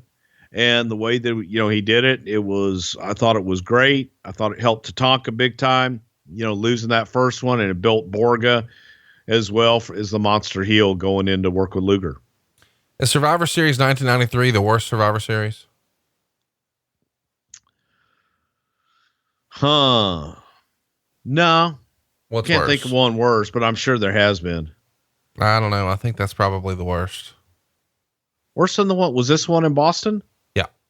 Okay. It is worse. Okay. I take it back. Yeah. This is the worst. Even 94 was sort of ridiculous because we had, the $1 Million Team, and they were taking on Guts and Glory, and we had the Royal Family with Clowns R Us, some of that sort of silly, the bad guys and the Teamsters. But we did have Undertaker, Yokozuna, and we had Bob Backlund, Bret Hart. So there's something. But this one here, not the best one. I can't wait for us to cover that this next year for, believe it or not, quite the anniversary. 25 years since that went down. Yeah, I'm going to give it the worst one. It's the worst. Okay, it just is. Allegedly, Pierre from the Quebecers was supposed to be in this match as well, but he was injured in storyline. So Crush took his place on the Survivor Series team, and he became the only American on the Foreign Fanatics because, of course, he's from Hawaii. So in the match, neither Steiner brother eliminates anyone, but Rick is eliminated by Borga, and then Scott is eliminated by Yokozuna. Luger is the eventual winner of the match, last eliminating Borga. What do you remember about this match? Try to forget this match. It was absolutely just brutal. Yeah. Here's the problem, man. You got Borga that we're trying to get over, and you're trying to get Ludwig over as this big monster heel. You got Undertaker and Luger and Steiner's on the other side, all big badasses, Americans that you really want. The only guy that you can beat looking at this thing is Jacques of the Quebecers. And it just, we booked ourselves into a corner, and it's terrible when you get there and it's actually like, what the hell do you do? 'Cause you can't beat anybody. So it sucks. So then, the match itself actually sucks. And that's what happened here. 'Cause nobody wanted to beat anybody. Everybody had to be protected. November 25th, 6th, 7th, 8th, and 30th, and December 1st, 2nd, 4th, and 5th. We see the Steiners getting wins over the Quebecers, all by DQ in all of those matches. So the Quebecers are retaining their tag titles. And I found this to be a fairly interesting match. The Steiners would wrestle in New Japan on December 13th, and the Steiners get a win over the Jurassic Powers, Hercules, and Scott Norton. What do you remember about allowing the guys to work New Japan in December? The best of my recollection, this was during a time that we were opening up talks with Japan, and we were looking at some of the different offices that we could work with in Japan. We had been out of there for a long time, not doing anything, and thought that, okay, if we send them something with the Steiners, that this may open the door with New Japan, and then we could possibly do something with them in the future. So that was the extent of it. I feel like I should mention here, the name Jurassic Powers. This happens on December 13th of 1993. And of course, in June of 1993, what movie came out, Bruce? Jurassic Park. This feels so Memphis, yet it's New Japan. As we wind up the year here, we see a double shot for the Steiners getting wins over the Quebecers on the 26th. And then they're working with the Quebecers again on the 27th, 28th, 29th, 30th, and January 1st. So they're spending a lot of time working with the Quebecers, and both Steiners have kind of said they didn't like working with those guys. In fact, Scott goes on to say they were the shits, and Rick says it was a challenge to work with them. He felt like the matches didn't flow and it was just pulling teeth. Why do you think the Steiners didn't feel like this was a good match for them? Because they were the shits. And here's the problem with the Quebecers, and here is the issue that they had to deal with. Jacques thought that he was the end all be all, and Jacques had to work a certain way. Jacques getting up in age this time. Jacques wasn't able to work the way that he used to work. Pierre could be heavy, figuratively and literally. So their styles didn't mesh. The Quebecers were always talking about, how does this make me look? And, we need to be protected and we need to look at this. And it was a pain in the ass. So yeah, they did not gel very well at all because of the styles. And the Steiners are somebody, they do a lot of suplexes. They were moving. They busted their asses in the matches. And Jacques didn't like taking all those bumps. So he defers to Pierre. Hey, you go take the bumps. You're the young one going out there. And Pierre could be heavy and just didn't make for good matches at all. And then that makes everybody be frustrated. On January 4th, the Steiners make another shot for New Japan, and they get a win over Haas and Muto, who we know as the Great Muta. It feels kind of interesting seeing the WWE work with New Japan. If you had to peg the likelihood that would happen again, what would you put the odds at? You never say never, man. It could happen. It could definitely happen. Stranger things have happened. Like, when we finally did go over there and Vince standing in between Baba and Inoki and having everybody join hands. They all said that would never happen. It's we're about a month out from Kenny Omega wrestling Chris Jericho in New Japan for their version of WrestleMania, Wrestle Kingdom. Of course, Jericho, I don't believe, is under contract as an in-ring wrestler right now. He may have some sort of other contract with the WWF, or WWE, but maybe not. You weren't there, of course, but how do you think Vince reacted to hearing that Jericho had booked a match with Omega for New Japan? Well, knowing Jericho and knowing Vince, I would bet money that Jericho approached Vince about it long beforehand. And Vince probably told him to go take the money. Jericho says he didn't give anybody a heads up, and they found out about it the same way everybody did. But he knew he had a strong enough relationship with Vince where it wouldn't matter. You buy that? I would think that he probably smartened him up beforehand. Sure. Yeah. I mean, it's more cool to the internet to say, no, I didn't tell him, but right. Probably told him. Another classic tag team match here that, I'm kind of surprised never really made a big splash.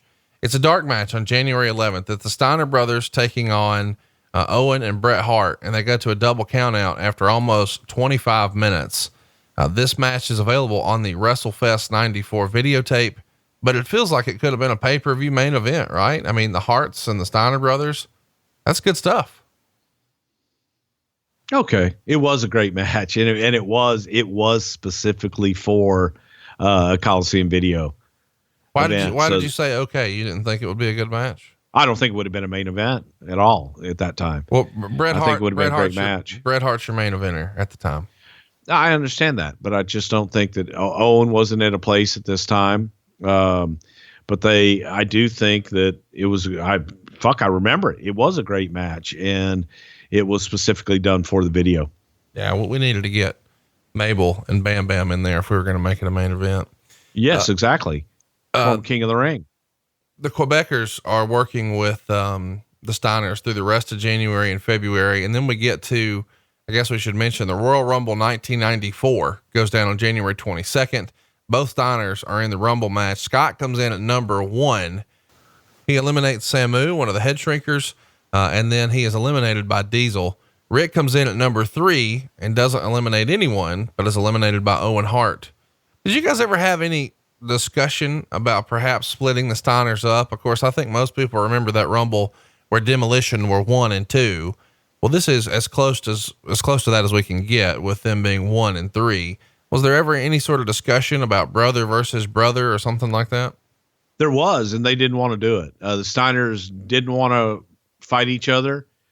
They didn't want to wrestle against each other, and they were dead set against it. And this was also during the time of Vince's, God damn, family brothers don't fight. So I'm trying to convince 3 different people, but that was pitched and that was pitched here. So, you and Pat like the idea of having them get into it, but they and Vince want nothing to do with it. Exactly. Was there one brother who was more, dead set on not doing it than another? Like was Rick a little more receptive than Scott or vice versa? Or was it just 100% not going to happen from both? Man, it was 100% not going to happen from both. They did not want to do it. And I think that Scott looked at it as, I think Scott really saw and knew that he was the more charismatic and kind of the star of the team. And he didn't want to leave his brother. He didn't want to put his brother in that position. Good for him then.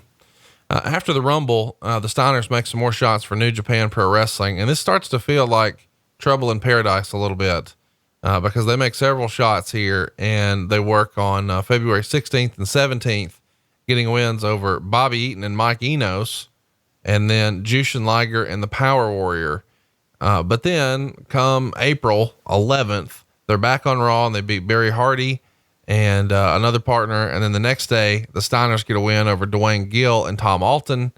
We fast forward to May 7th, and on Superstars, we see IRS beat Scott to qualify for the King of the Ring. And that's it. Shortly thereafter, the Steiners are out of there. What led to the end of their run? Were they dissatisfied with the money or the dates? Did something happen on the trip to New Japan that sort of changed their attitude about working with the company? Was Scott upset about, laying down for IRS?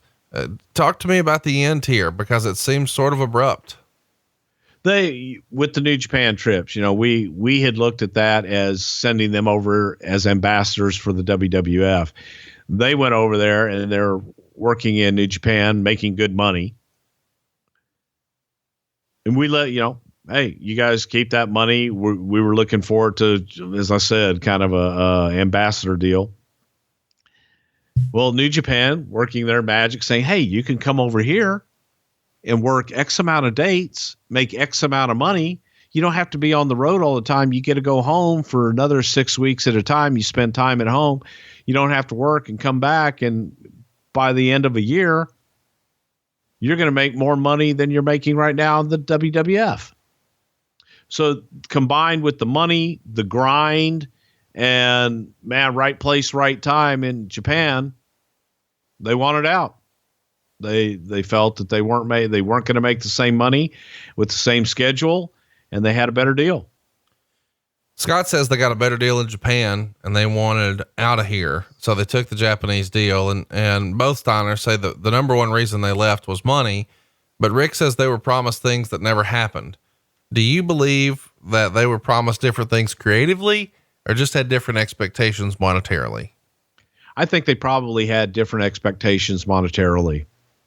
And it was a time, it wasn't, that huge money making time here in the WWF. So they probably had hopes for a lot more money than they were making.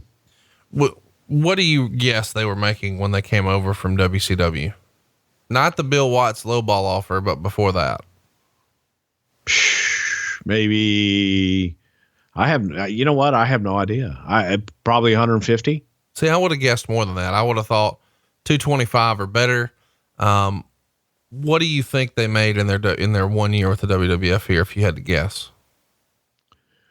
I have no idea. Probably over 200. So you think they made more money than they made with WCW, but not as much money as they expected based on the number of dates?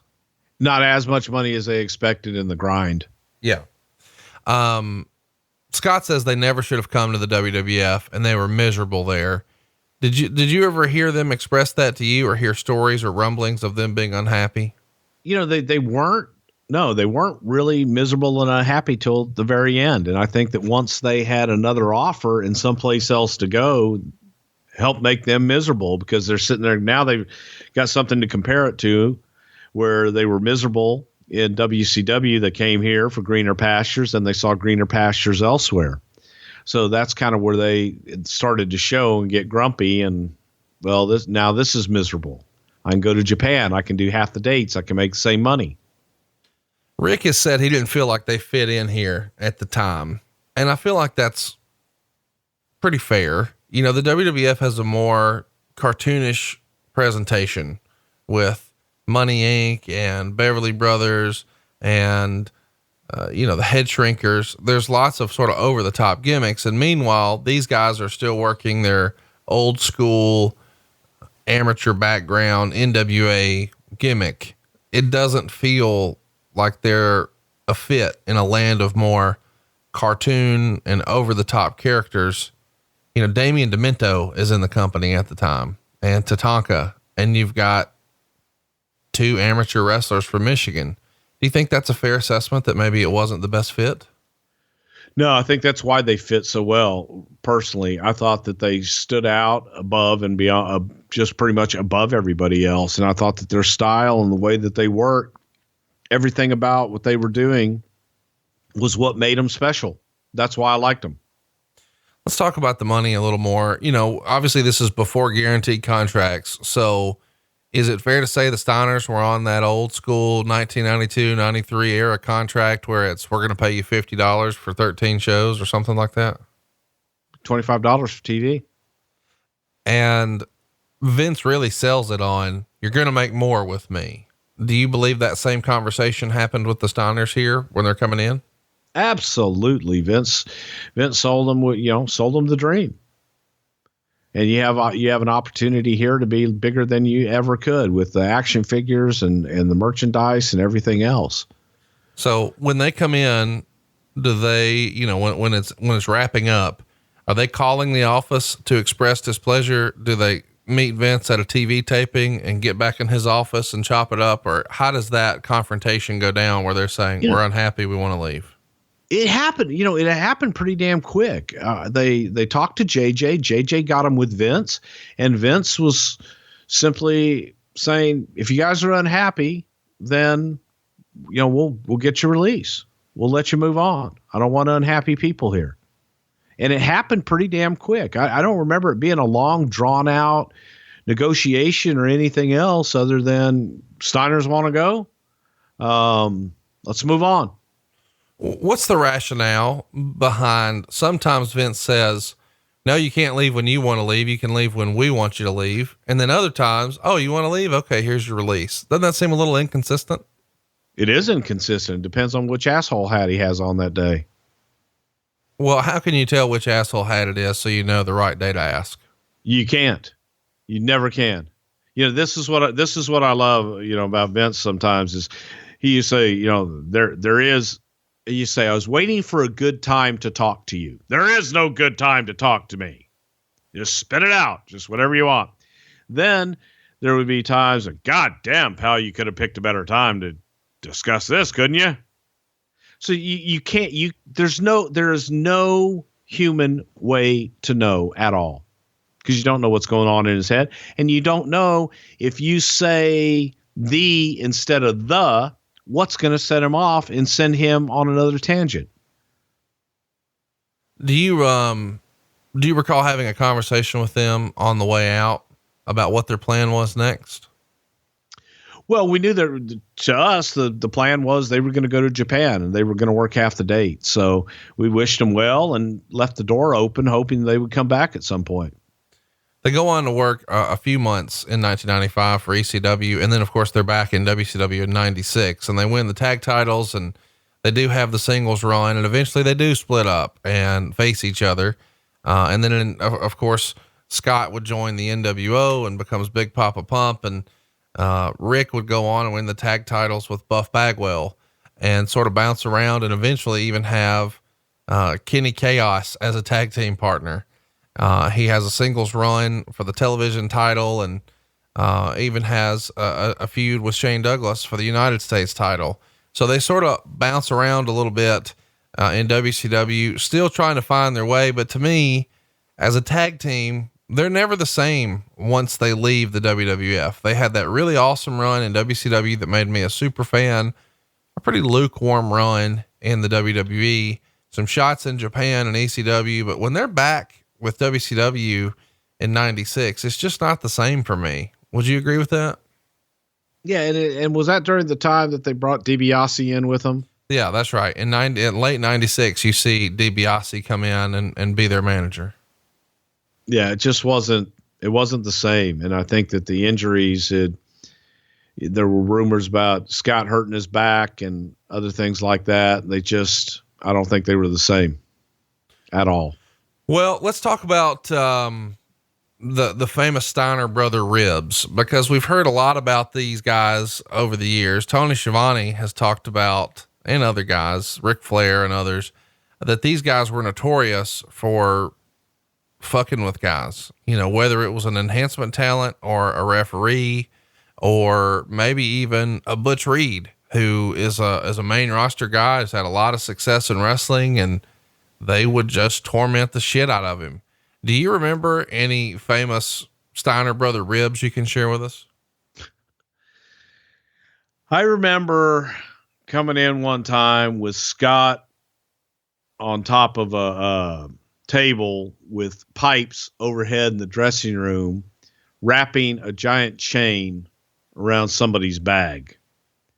And it was just such a sight kind of to see, like, and of course you walk on, nothing's going on here, nothing to see, move along. Nothing happening here. Best of my recollection. Yeah, they did those kind of ribs. They were a part of, I've told the story about the Rick Rude rib.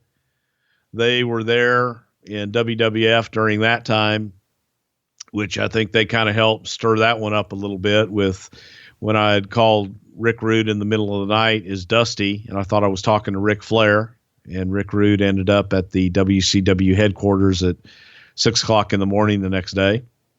So I think the Steiners had a bit of a part in stirring that one up as well. But, no more than what you've already heard, man. Yeah, they did like the rib. They could get away with it, and really, who the hell's going to say anything? Were they, do you have any memories of them with Kurt? Because I know those guys ran hard together, and there's rumors that they would sometimes have fun with the guys on the road, where I heard one story at a Raw where they had a lot of Japanese talent in at the Raw. They're all in there early, drinking coffee and smoking cigarettes and catering. And so the Steiners and Kurt go crush up a bunch of Halcyon and dump it in the coffee, and then smarten up the American workers. Hey, don't drink the coffee. So eventually Vince or somebody from the office rolls by and sees all of the New Japan talent asleep in catering, just passed out. Do you recall that story or any sort of similar ribs that Kurt may have had an influence over the Steiners with? Yeah, I do. And I actually remember the scene, and it was a catering kind of on a stage area where we had like a stage and big drapes that closed. And see, I was told it was GHB that was putting the coffee. May have been a few Halcyons, but yes, there were those of us that were told which one to drink out of and which one not to. But you saw you saw guys. The funny thing was, man, is you saw like all these guys, it was the suits that were there that were, they're all like in suits and everything. And they're not laying down, but they're on the table with their heads on their arms on the table, kind of passed out, and they were sleepy. It was jet lag. It's amazing to me that only in wrestling can you drug someone to the point where they pass out, and then you say, it's just a rib. I mean, Yeah. that's illegal as fuck, but in wrestling, it's just a rib. Any other Steiner Brothers ribs we want to talk about before we talk about the singles runs? Man, let's get on to the single run. Well, I feel like we should mention that, when WCW goes down on the very last Nitro, which we've talked about and it's available in our archives, Scott Steiner is the champion, but he loses the belt to Booker T. Is the reason you guys wanted the belt off of Scott Steiner because you weren't sure that you'd be able to bring him over since he still had so much left on his contract? Or what's the rationale behind having Scott Steiner lose the belt? We wanted to have a happy ending. It was all babyface night. We had no idea at that point, that day, what Steiner's contract was. We had no idea what Booker's contract was. We just wanted to have a babyface night. On that last Nitro, are you guys having any sort of conversation with either Steiner brother about potentially working with the WWF in the future? Or is that just not even a topic at the time? Not even a topic with anybody at the time, because we were still just doing our due diligence and still going through everything. We had to get this damn show done. We had to move on and go on to WrestleMania. So those conversations, we didn't have enough information to have those conversations. Yeah. So it's more like, hey, thanks for the company. Good luck in your future endeavors. It feels like you needed Pro Flowers around just as a lovely parting gift to make sure that everybody got something. And I should mention that this is the time of year that everybody needs something. And, sending a greeting card just doesn't feel like enough. I love Christmas cards, man, but there's something special about sending a bouquet where you can really express your holiday wishes and feelings in a way a card can't, right, Bruce? Hell yeah. And the candy cane roses bouquet, I just sent these to my wife. All right.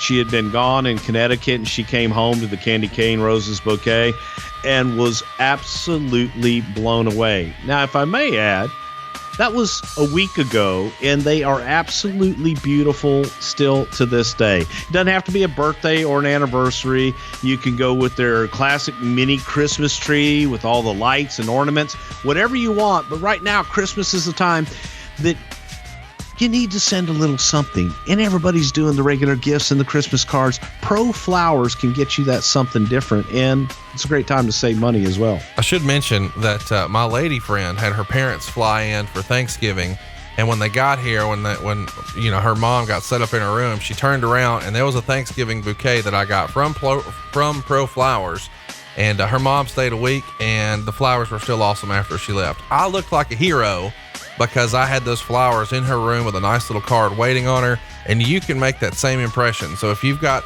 some family members, the girl you're dating's parents, some in-laws, whoever you're trying to make an impression on, if you're going to somebody's house for Christmas, man, this is the way to do it in style. Send this bouquet ahead of time. I really like, if you haven't seen this, you owe it to yourself to go check out the little mini Christmas tree. It's got lights on it and ornaments. It's a pretty cool presentation. And we can even get it to you at a great price right now. Because you're listening to Something to Wrestle with Bruce Prichard, you get 20% off of any Pro Flowers bouquet or plant of $29 or more. Now remember, they're guaranteed to stay fresh, and you control the delivery date. So this is really, really easy. You're going to get more bloom for your buck. These are big, beautiful flowers, more stems for your money, and long-lasting freshness. Again, 20% off all bouquets of $29 or more. And it's simple. Go to proflowers.com right now and use our code WWE. That's proflowers.com and use the code WWE to get a great deal and look great to the special person in your life this holiday season. Proflowers.com, 20% off. Just use that code WWE. Now, of course, you guys didn't have that back at the last Nitro, and ultimately, Rick never comes back to mainstream. Of course, he makes a couple of shots, I think, in Japan and maybe an indie shot here or there. But I've heard Rick say he just thought, what am I doing? Because he still had a ridiculous amount of money left on his contract, and it just didn't feel like something he wanted to continue to pursue. He's surrounded by a sea of young guys, and I guess he had like a Danny Glover moment. So now these days, Rick is a realtor and is on a school board in Atlanta, but Scott Steiner was not done. How does the whole conversation come about to bring Scott in to the fold as a single star? Well, I go back and tell that story of the last Nitro first, where so many people were nervous about, and when I say so many people, there were people in the WCW side, from John Laurinaitis, Arn Anderson, that were nervous about Scott doing business that night. And would he drop the belt? There was nothing. It was, is he going to do it? Is it going to be difficult to deal with? And so on and so forth. And Arn came and got me and said, Scott's got a problem with the finish. So I go in, and Scott was getting his foot taped up, and I said, hey man, what's going on? And he says, nothing. He goes, I just wanted to ask a question. Can I use Medeja? Was that her name that was with him at the end? Right. He says, can I use Medeja in the finish? I said, well, how do you want to use her?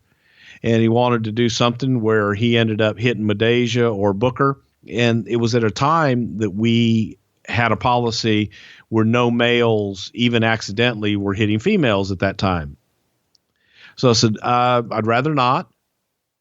If we can take it out, let's take it out. Let's just do a straight finish and take it from there. He said, okay, cool. I just wanted to ask. That was, see, and that's why I talk about, sometimes the perception and the narrative. That was their perception of, oh, he's got a problem. No, he just asked a question about adding something to a finish. And that was a problem to them. And it wasn't a problem. It was just a suggestion that no, we couldn't do. And he didn't have a problem with that. And we moved on. So for Scott, coming back, we were on the creative team. I believe that was something that Jim Ross, John Laurinaitis had worked out. And we just heard it one day. Hey, we've signed Scott Steiner. Let's go. We should mention that Scott says you guys tried to sign him right after the WWF buys out WCW, but of course he decides to sit out and just get paid for chilling at the house. Who can blame him for that? And he does go to work briefly with World Wrestling All-Stars, where he defeated Nathan Jones to win the WWE World Title. And of course he winds up vacating that when he joined the WWE. We haven't discussed World Wrestling All-Stars on the show here much. What did you guys hear about that? And what was sort of the feeling within the company about WWA?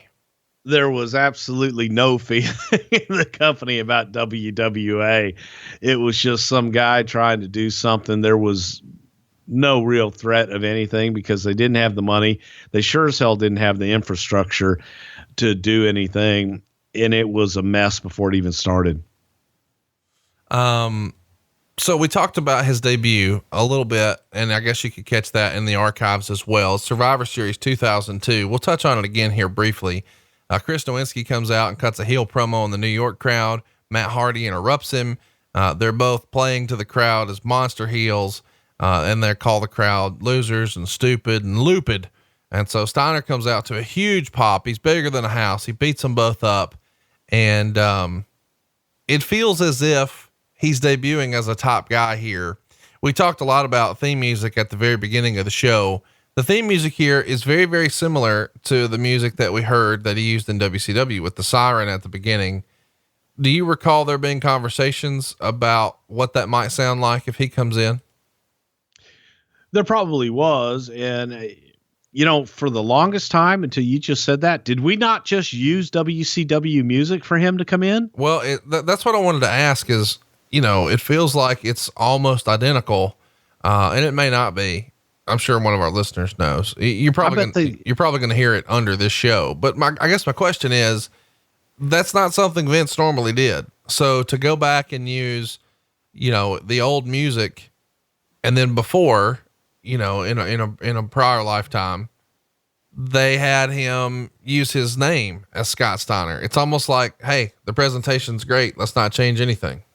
Right. And that's kind of the feeling there. So I thought, and I could be wrong, I always thought that the music was the same because there were certain things that we bought, and that music library that WCW had, that was part of the stuff that we bought.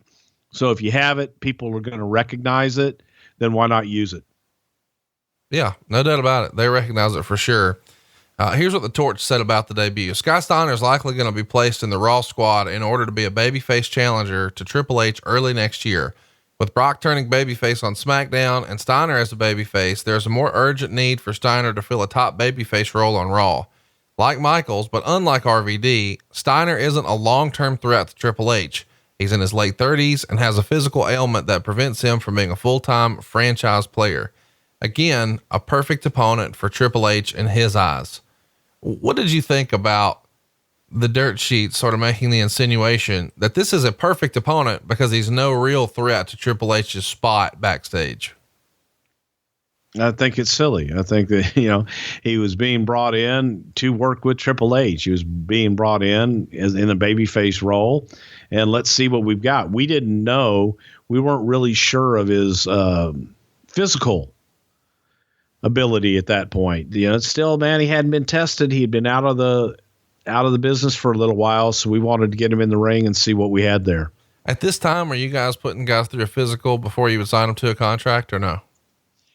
At this time, I don't think we were yet. There was a small physical, but they had to do their medical stuff. But some of them at that time, I think they had to do the physical with their own doctors and send all that stuff in. We covered this on the Survivor Series 02 episode, but I want to touch on it again here because you sort of insinuated that a lot of people thought in the office that Steiner could be a bit of a problem. Do you recall any of the old guard? You know, of course you were there and Vince was there. Who else would have been there that was in the office when Steiner came through as a tag team in 92, 93? Only me and Pat. Well, I think that's what's so interesting is, you know, the perception precedes these guys. And so Scott Steiner was interviewed by the WWE website. Go ahead. Well, but the perception wasn't from us. The perception was from the guys that had worked with him in WCW. Right. The perception came from, like, you know, the Arns and the Laurinaitis and the guys that came from WCW. I just find it interesting that, you know, apparently, according to the rumor and innuendo, he was allowed to run roughshod down there, but he didn't really do that here before. So maybe you and Vince and Pat don't have any concern of that because you never saw that behavior, right? We didn't. No, we didn't. So he's interviewed by the WWE website and asked about the speculation that he's going to be a problem in the locker room, of course, based on the crazy stories from WCW. Scott responds, "How the fuck do they know that? If they're not backstage, how do they know whether or not I'm a problem? That's a rumor or a label that people try to put on me, but I always keep to myself. I don't bother anybody. Nobody bothers me. Fuck no. I don't talk to anybody. So how can I be a locker room cancer?" And Wade Keller would write, "Steiner's being truthful in the sense that he's kept to himself early in his WWE appearances, not shacking up with any cliques or being overly friendly or political. He has kept to himself for the most part and not tried to cozy up or schmooze anyone in his few backstage appearances." Is that the way you remember it? Yeah, pretty much. Exactly. What do you think of Scott's change in appearance from his prior run here? Of course, he's a lot different than the last time he worked for the WWF. Not a huge change in his physique, but obviously he's a little bigger, but now he's cut his hair short. He's dyed it blonde. He's grown a goatee. He's looking a lot like superstar Billy Graham here. I thought he looked great. I go back to the very first time that I saw Scott with the new look was the night that he debuted it. And we all ended up in a Pittsburgh Holiday Inn bar. It was so drastic and so dramatic that when he walked in, all of us on our side, because we hadn't seen Nitro that night, were looking and going, who in the hell is that?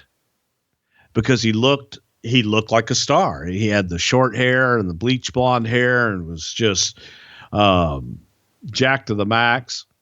So I thought it was a good look for him because it set him apart from everybody else. He got rid of the mullet and all that good stuff, and he looked different and he looked like somebody. I should mention here that Scott has been open about the fact that before he came in, he had nerve damage in his foot and WWE was well aware of it, but still made him a good offer. When did you guys first hear about his drop foot issue? I first heard about it when the last Nitro. Okay. That was the first time that I was made aware of it.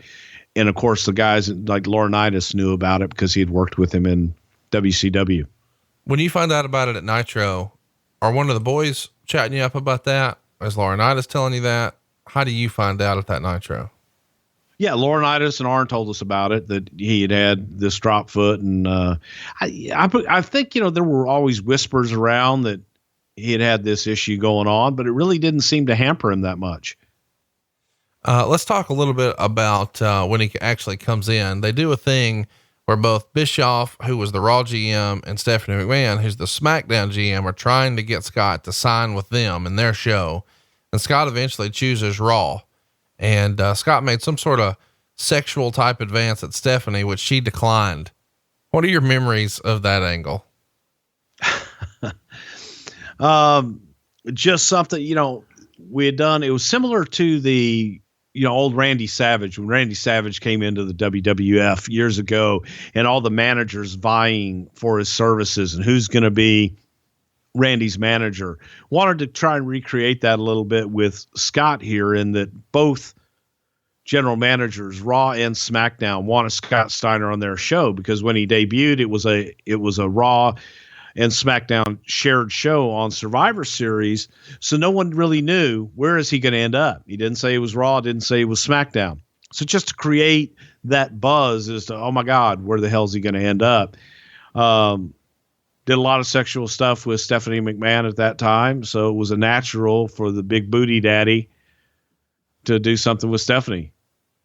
Did Vince write that? Cause we've had sort of some freestyling here on the show, that makes me think that Vince has sort of an interesting relationship with Stephanie in the way he writes some of the TV. Could that big booty daddy get in that booty right there? Look at the big booby baby. That's what I'm talking about. And the big booty daddy and the big booby baby. Now that's money. Do you smell it? Do you smell it? I smell it. Something like that. We should just roll credits. Show's over, folks. It's not going to get any better than that. Scott said in hindsight, he would have preferred to have gone to SmackDown, but they wanted him on Raw so he could wrestle Triple H. Does he express that one way or another? Not to us, no. And it was a creative team. I was working on both Raw and SmackDown during this time.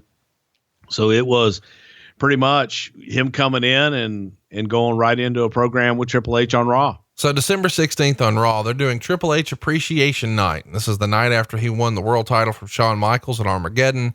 And Triple H says it's hard to be humble when you're the best, and starts naming off all the people he's beaten. And then Scott Steiner's music hits. He comes out and tells Triple H that he's never beaten him. And Bischoff reveals that they had an understanding. And Scott said his contract says he gets a title shot or he's out of here.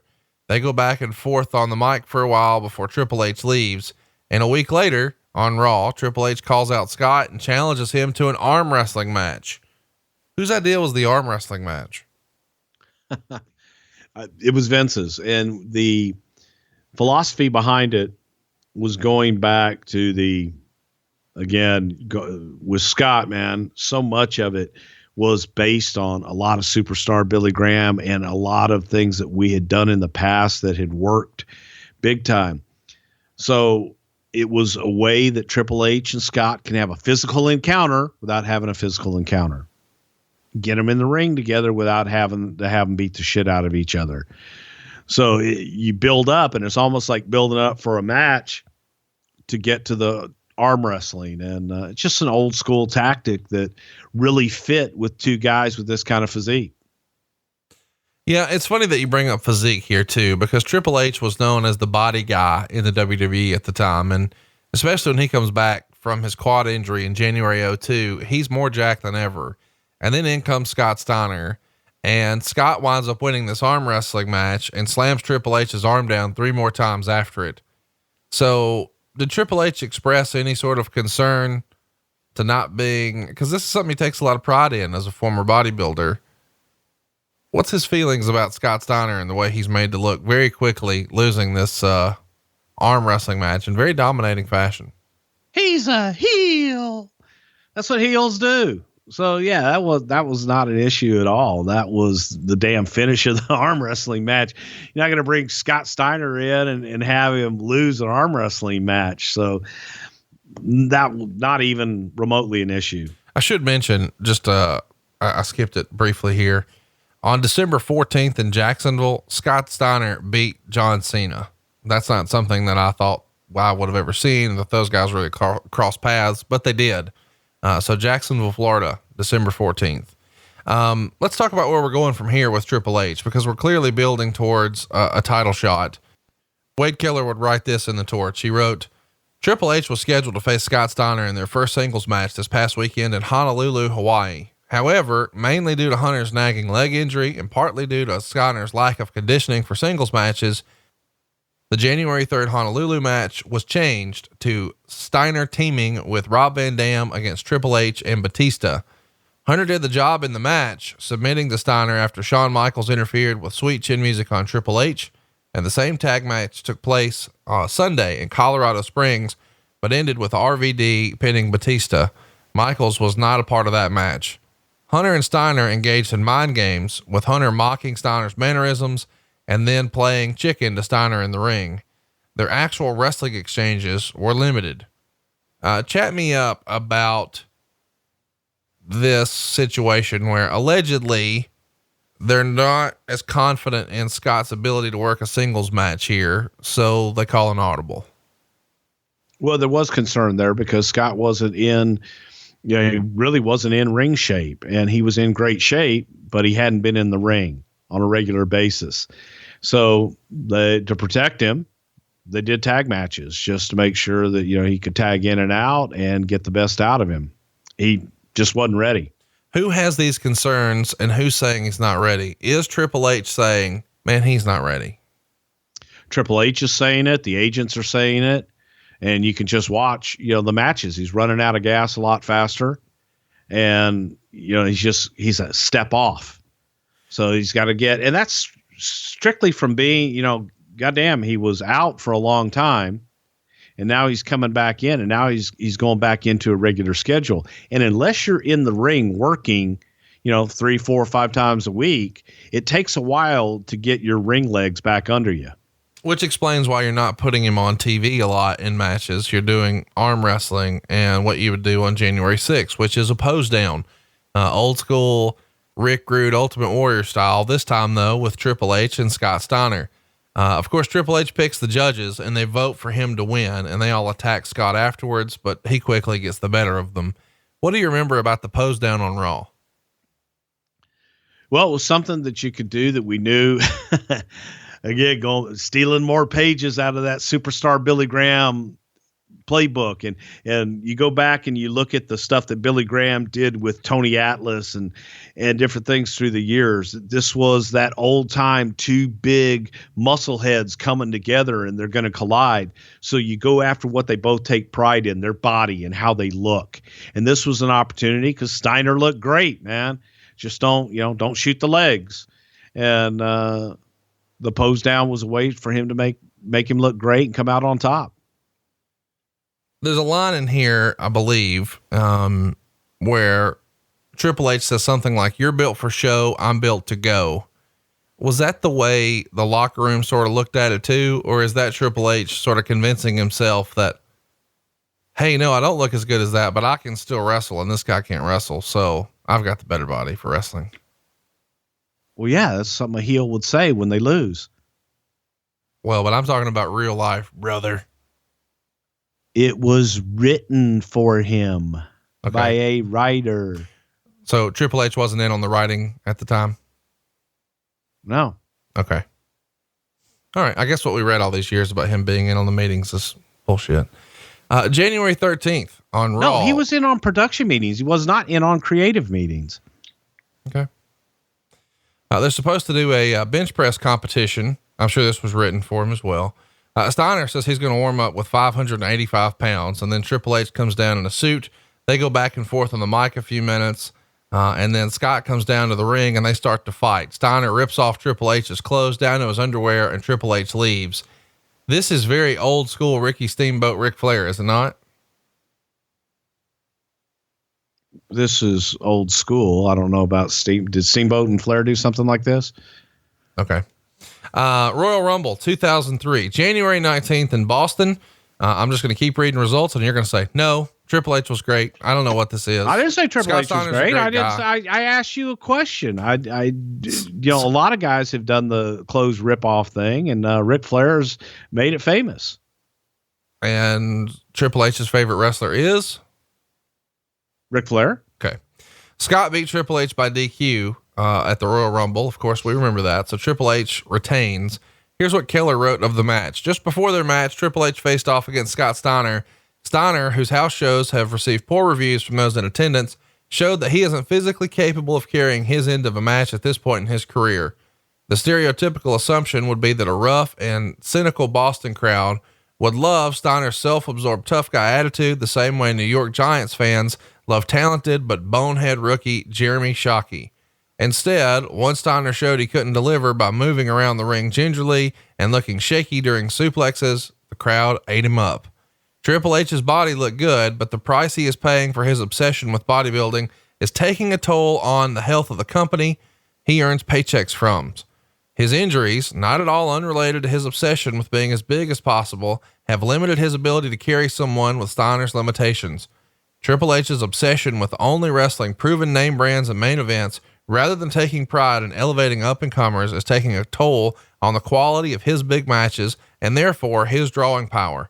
Rather than surround himself with opponents who can work circles around him athletically and whom he can teach a thing or two about psychology and main event prudence, he has stuck himself with tired veterans such as The Undertaker, Shawn Michaels, and now Scott Steiner. It's not working.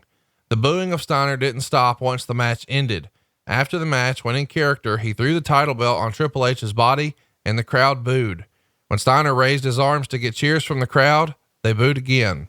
When he stood on the second rope a few seconds later, hoping that he was high enough for the crowd to see who he was, they still booed. They weren't just booing the DQ finish, they were booing his performance and Triple H's inability to cover for him. What do you think of Wade Killer's comments here of this Royal Rumble disaster? Unfortunately true. And it was everybody looking at it going, wow, is he more injured than we were led to believe? You know, like we had heard he had the back, we knew he had the drop foot, but it just wasn't, it just wasn't there to be able to carry a singles match. And we had tried doing the stuff, getting him ready by putting him in house shows prior to that. It stunk. It just stunk to how it was a clash. It was a clash of styles and it sucked. And that audience, I think you could have put that match, anywhere in the country and people would have shit on it. Not just Boston. Yeah, it's an interesting deal here because it feels like there's a lot of blame to pass around here. A lot of people over the years have accused Triple H of purposely burying Scott Steiner in this match, and they say that this match pretty much killed Steiner right away and he never really recovered. Would you agree with that? Yeah, I don't think he ever did. I think that it was the first big major taste. You go from the Survivor Series with him suplexing Matt and Nowinski all over the place to this, and the cliche of, and then the bell rang true here. There's a lot of botched spots here for Steiner, including one time when he does a move to Triple H and he falls over. The fans start booing all these botches. Do you think Vince had buyer's remorse during this match? Yeah, I do. I really do. I think that he looked at it and felt that he felt he was sold a different athlete than what he got. And he started thinking that there was maybe something more underneath the surface that we didn't know. And that Scott was telling us that his foot was better than it was and his back was better than it was. So you go with what you're being told. And I think deep down inside, we really wanted this. We wanted him. We needed him. We needed another big baby face.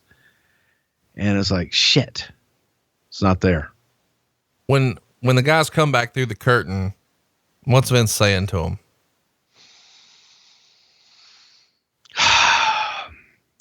Get in shape. God damn, pal. Yeah, get in shape. And are you okay? Because there was real concern here for his well-being, man. If you're not good and you're really nursing an injury and there's something else wrong, let's get it fixed. And that was his concern. So it was, is it a matter of, are you not shaking all the ring rust off yet? Or is this, do we need more time to get in shape? Or is there an injury I need to know about? Were you watching this in Gorilla with Vince? I don't know if Vince was there, but I watched it in Gorilla. Yeah. What's a guy like The Undertaker saying about this match?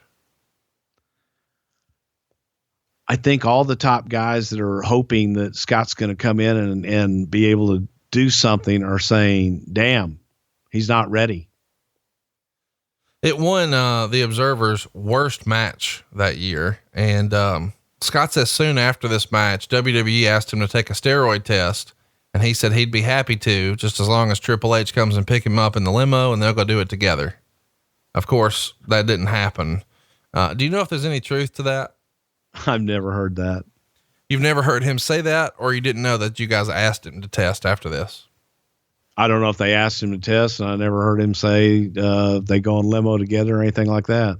It's a hell of a line, though, is it not? Oh, I love it.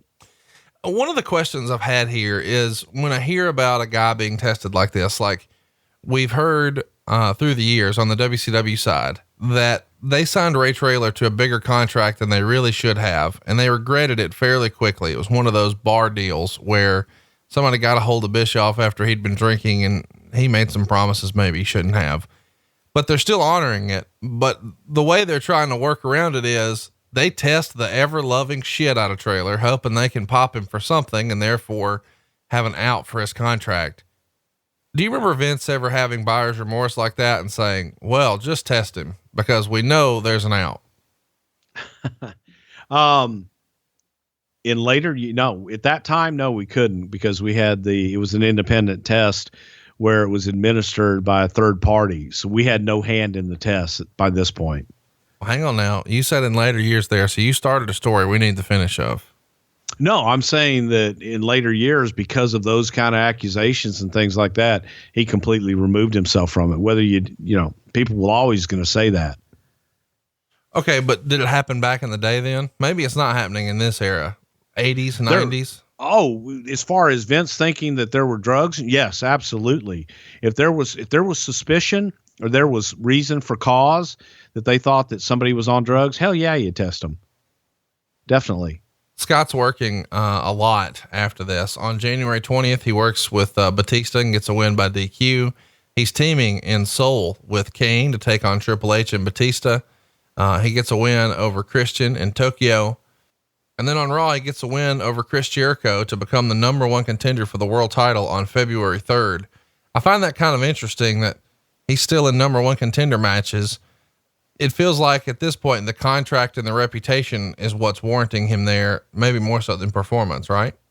We had a story arc planned out for him, and we had written out, well in advance for him to do this program with Triple H. And we were still trying to give him the benefit of the doubt and trying to, say, okay, man, let's get there. We're going to give you time. We're going to stick with this.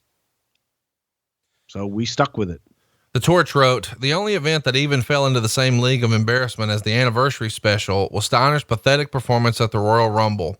Actually, the officials who went to bat for Steiner may even be more embarrassed by his performance, since they ignored the general consensus in the business that Steiner is too banged up to be a main event full-time player. Since his embarrassing performance, Steiner has been cast as the whipping boy for Triple H's new faction, which would make one think WWE has learned its lesson. However, it looks as if WWE is going to look to milk its investment in Steiner for whatever it can by putting on another pay-per-view main event against Triple H this month. This gives Steiner and Triple H a chance to redeem themselves, but it also puts them in a position to have yet another embarrassing situation. And if they fail to redeem themselves, one can only assume that the heat won't fall on Hunter, which means Steiner's career as a main eventer could be very short-lived. Feels like a pretty fair assessment by Wade. Would you agree? Unfortunately, I would agree. And, you always want to give talent the benefit of the doubt, because you always, at least from a creative standpoint, you say, okay, if we just give it a little bit more time, man, they're going to come around. And I do think, frankly, that the second outing was a lot better than the first. And by this time they'd had a chance to work together several times, but still, Scott, unfortunately, was, probably a half step behind what he should have been. Let's talk about it. It's No Way Out. The second outing you're talking about. It's February 23rd. It's in Montreal. And of course, Triple H beat Scott Steiner again to retain the world title. And this match doesn't get talked about as much as their Rumble match, and it is much better as a whole. How was it received backstage that, hey, at least it's not as bad, but I'm glad we're done with this? Well, we were all glad we were done with it. And it wasn't as bad as the first one. So the feeling was that, okay, so he may have it in him. Let's try something else, and let's maybe move on to different opponents and see what else we can do here. So this is the end of their feud. It's his first big feud, and Steiner gets steamrolled. Did you ever talk to Triple H or Steiner about the way this feud sort of came to an end and their run together? I think both were relieved that it came to an end. There wasn't chemistry there. There just wasn't any chemistry there. Hunter was glad to be done with it. I think that he thought that he could have gotten a lot more out of it, and he was disappointed. And I think that Scott just felt that he couldn't work with Triple H and that it was oil and water. And he was glad he wanted to move on with a worker, somebody else. Of course, you know, everything happens for a reason. The next night they do a battle royal to name a new number one contender, and Scott Steiner's in it. But of course, the guy who would get the win here on February 24th, 2003 and become the number one contender is Booker T. And I say that's interesting because we all know that Booker T would go on to work a program with Triple H all the way through WrestleMania 19 for the World Heavyweight title. And that feud is dripping with controversy. The match happens on March 30th. Booker wins this on February 24th. I guess my question is, you know, I know we like the phrase, things change, Conrad. Hypothetically, was the original plan to have Scott Steiner and Triple H at WrestleMania?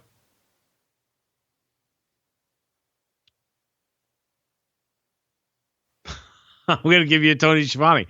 I don't remember. I know that the Scott Steiner and Triple H, you know, there was talk at some point in there, you know, do we even switch the title to Scott Steiner? You know, what would happen there? And things do change. And obviously we didn't do that. Glad we didn't. But it feels weird though, that you would have a January pay-per-view and it's a DQ finish. Then you have a February pay-per-view and it's clean and that's it. Right. If we're only a month out from WrestleMania, normally we would have a longer build than just a 4-week build to WrestleMania. It felt like maybe the first one could be DQ, the second one could be a screw job, and then WrestleMania is, hey, if I can't win the belt, I'll retire, or some such silly shit, some sort of stipulation, a reason to have one more match. And then you get the feel good moment of Scott Steiner becoming champion. Of course that didn't happen, but it doesn't feel like the plan was all along Booker T if he wins a fucking battle royal a month prior, right? No, that battle royal was planned 8 months before. 8 months before, so that we only have 4 weeks to plug a world title match at WrestleMania. No, it was probably a knee-jerk reaction. I going back and looking, I don't remember all the stuff of what it was after that, because once you got past that first Royal Rumble match, it was like, oh God, this isn't going to work. But you don't remember what the plan would have been for Hunter at 19? I do think it probably was Steiner. It's crazy to think about, man. I mean, it really is. It is. And you know, it also goes to just show you, man, even then it was changing on a dime, and what kind of mood Vince would come in and say, oh, God damn it, I'm not feeling it today. Why don't we put the title on the Brawler? That might even be better. And then somebody go, I think that's a fucking great idea, Vince. It kicks fucking head off. I love it. And you're staring at each other, rewriting the shows for the next 8 weeks because somebody made a stupid suggestion. It's sort of interesting that, you know, this is WrestleMania 19 we're talking about here. And 10 years prior, the pitch was, let's have Steiner win the Royal Rumble and then main event WrestleMania for the world title. And it doesn't happen. And win it all. And it doesn't happen. And 10 years later, he's in a prime world title, big time program match at Royal Rumble. And it does so poorly that come WrestleMania 19, 10 years after the first one we just discussed, he's not even on the card. Did you want to see it? It's so interesting. It feels like Scott Steiner is one of those stories about, you know, you sort of made the assertion earlier about the Beverly Brothers, but I think you could argue that Scott Steiner had the worst fucking timing in the history of wrestling. I could agree with that. But I actually, you know, I mean, is it after seeing those two matches, would you have wanted to see another one at WrestleMania? No, I'm not armchair quarterbacking the decision.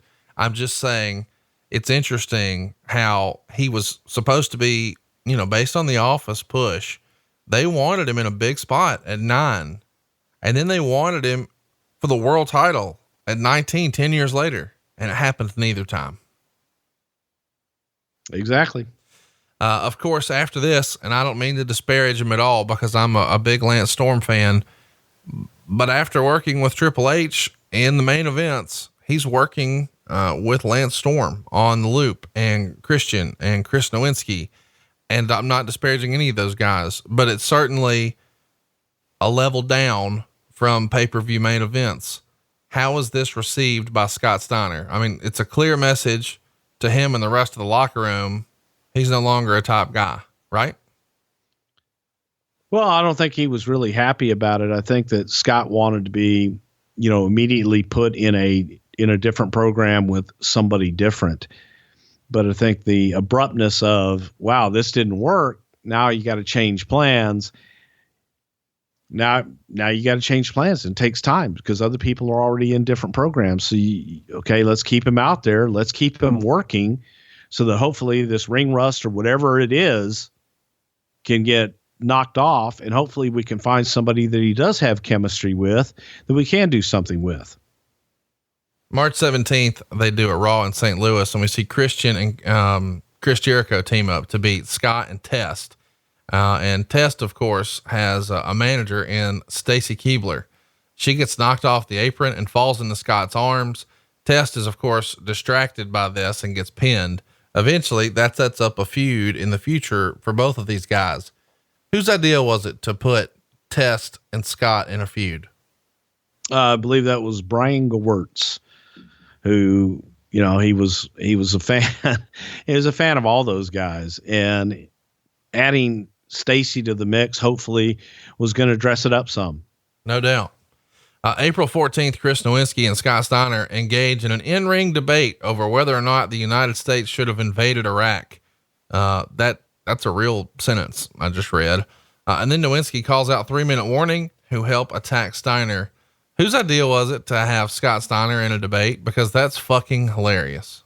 Brian Gewirtz, I blame you, and I know you're listening, so send your hate tweets to Brian.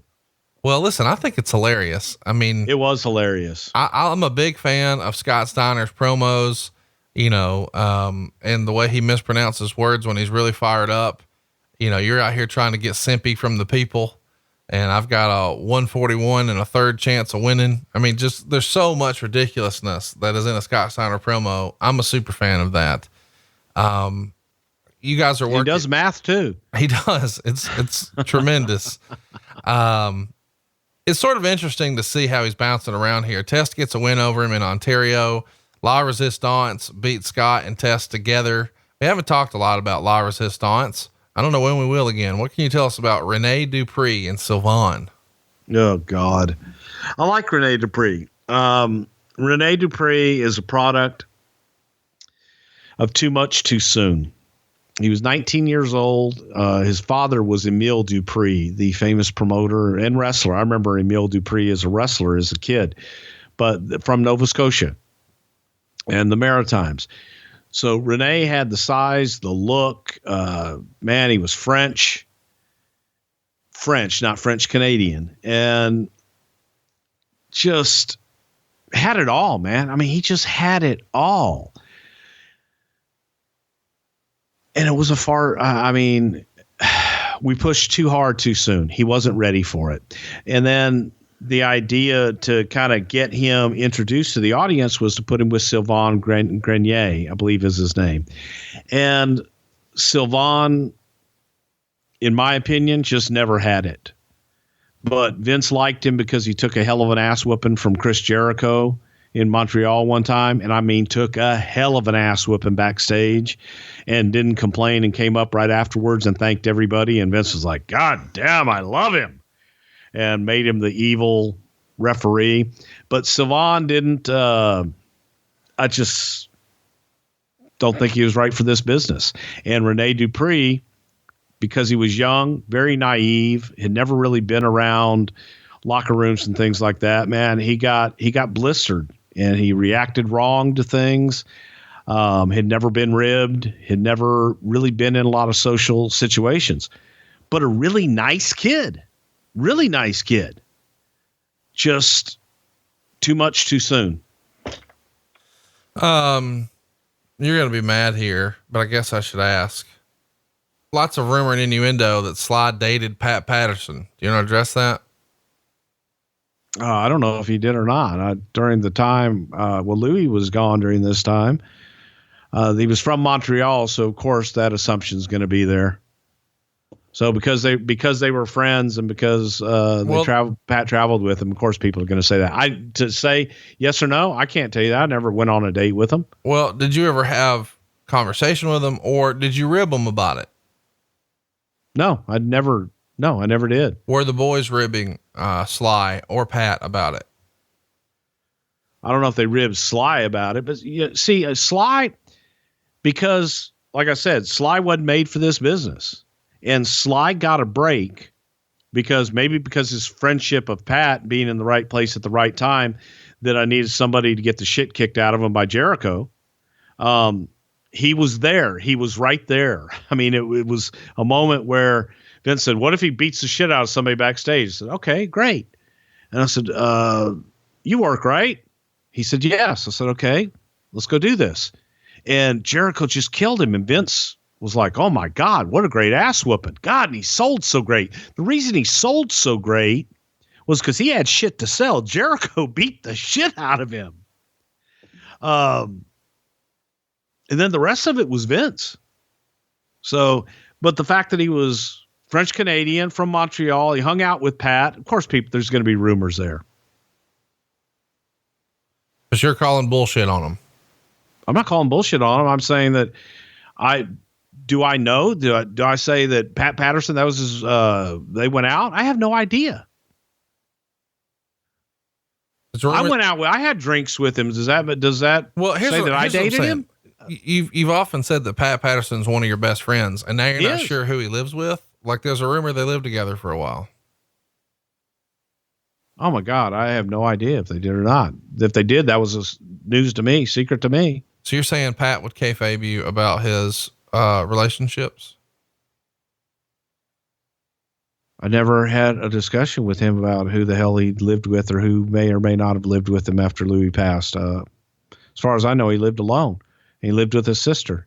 Well, I'm not trying to be ugly. I'm just saying he knows. Well, but you're like, I give you an answer and you say, well, why don't you know? I don't, if there's nothing there because there's rumor and innuendo that people say this shit because Pat's gay and they see another guy that he broke in. Well, that guy has to be gay. That's not fair. No, I totally agree with that. That's not fair.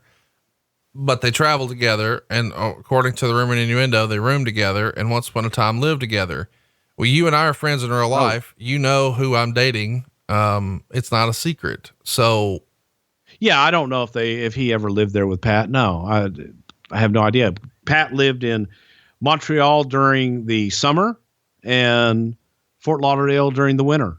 Do you think that any of the boys treated Sly unfairly because they jumped to the conclusion or made the assumption that he had some sort of inappropriate relationship with Pat? Absolutely. And I also think but what compounded that was, in my opinion, I don't think that he was good enough to be in the spot he was in. I don't think he was good. I don't think that, other than that ass whooping by Jericho, I don't think that he was ready for any of that. I don't think that the tag team, that they were good there. Sly wasn't good on his own. And the boys saw that the fact that he was even on the roster was because of a friendship with Pat. Judgment Day, May 18th, La Resistance would beat Scott and Test when Test accidentally kicked Scott in the face. And then they're working together again the next night on Raw. A few days after that, we would see Triple H get another win over Scott to retain the world title. And then Scott is working the loop with Rico and Lance Storm. And on May 30th, he teams with Johnny Jeter to beat Chris Kanyon and Doug Basham for OVW. How does this OVW shot come to be? OVW, because it was our training ground in Louisville, Kentucky, was something that we would do. They had Six Flags there in Louisville, Kentucky, and they used to do big shows all the time. And so from time to time, we would schedule certain stars to go down and work with the up and coming developmental trainees. And it was Scotty's time. June 6th in Nottingham, England, Scott would team with Kevin Nash to beat Triple H and Chris Jericho. Seems like a fun match. And then eventually we see Scott and Test break up. Of course they were a tag team, but no longer now that Test has started to treat Stacy poorly.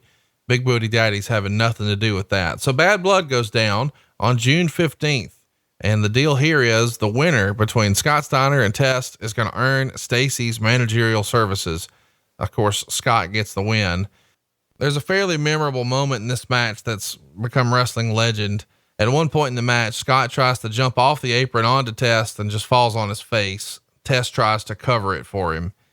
Is it safe to say that the bloom is totally off the rose for Scott and his WWE run here by this point? I think this was the low point where we kind of hit the bottom of the pool. And this is another thing that just kind of gets me sometimes.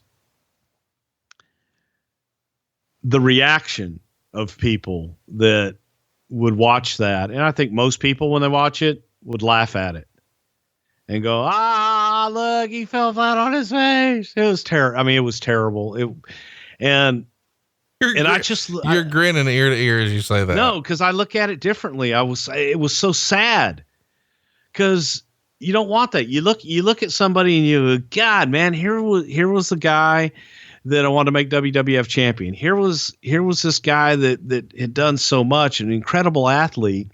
And that's what people, when you go look up, videos of Scott Steiner, that's what they see.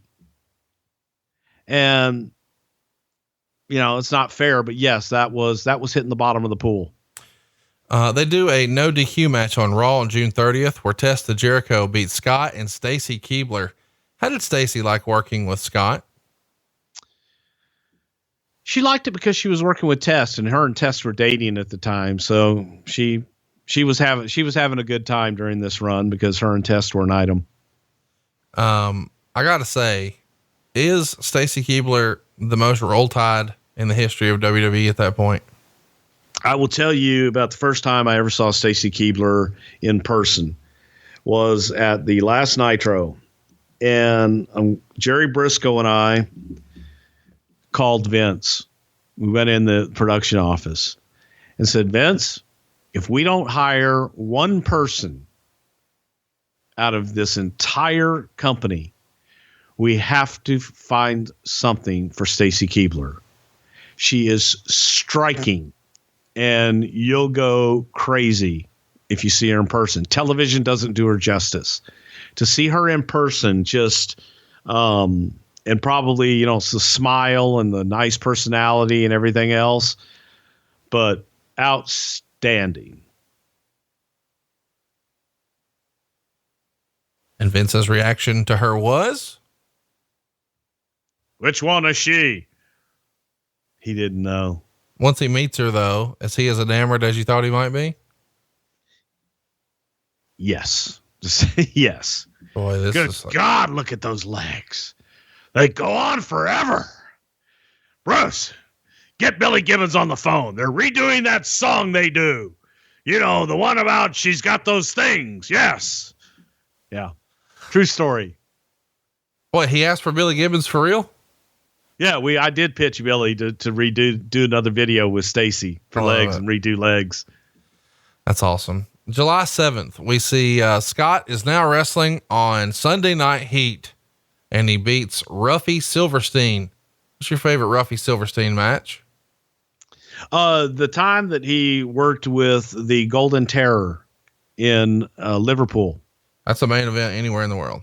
Yes. July 11th in Omaha, Scott would team with Maven to beat a very young Randy Orton and Lance Storm. We haven't talked about Maven a lot here on the show, if any. Any Maven stories you want to drop on us? Maven is just kind of a sad story. It's horrible. He went through that first Tough Enough and came out, and we really tried to do something with him, even have an Undertaker put him over and do some crazy shit with him, just trying to bring it out of him. But Maven was somebody that, unfortunately, when you get TV types and production people that don't understand the wrestling business, they pick him because he has a good story and he looks good. oh God, he's got a wonderful story and he looks so good there, but he was missing that intangible it factor. And I don't think he really loved the business. So there you go. I'm sure we'll talk about him another time. Of course, at this point, Scott's sort of bouncing around. On the 14th of July, he would team with Kevin Nash and Trish Stratus to beat Steven Richards, Test, and Victoria. A couple of weeks after that, he's back on Raw, teaming with Booker to beat Test and Christian. They make a trip through Melbourne and Sydney, where Scott's getting wins over Test and Christian, and he drops a match to Test as well in the process. On Raw, Randy Orton beats him on August 4th in Vancouver. And then he does a mixed tag a week later with Miss Jackie and Rico, getting the win over Scott Steiner and Stacy Keibler. Can't believe that's a real thing. Randy Orton goes on a tear the 15th, 16th, and 17th, getting wins over Scott Steiner each time. And then on Raw on August 18th, they do winner gets Stacy. And this, of course, is Test and Scott again. And before the match, Test tells Stacy when he wins, he's going to treat her differently than before. He says the difference is he's going to treat her like a slut. So of course, Test wins. You guys could never get away with, I'm going to treat you like a slut. Who wrote this? This is not the Russo era. Is Vince McMahon behind this genius? Oh God. Yeah. This was during that's not how you treat her. He's going to treat her like his own little slut. I'm going to do with you what I want to do. You go through the highs and lows. We had to be sophisticated. God damn. I want sophisticated writing. We must speak the King's English. And then he's not going to treat her the way he wants to. He's going to treat her. Say it. Going to treat her like a slut. Again, I go back to which hat he's wearing that day and if he's eating or not. August 24th, we see Scott get a win over Mike Knox. I mentioned this because this is Sunday Night Heat and it's the Heat before SummerSlam.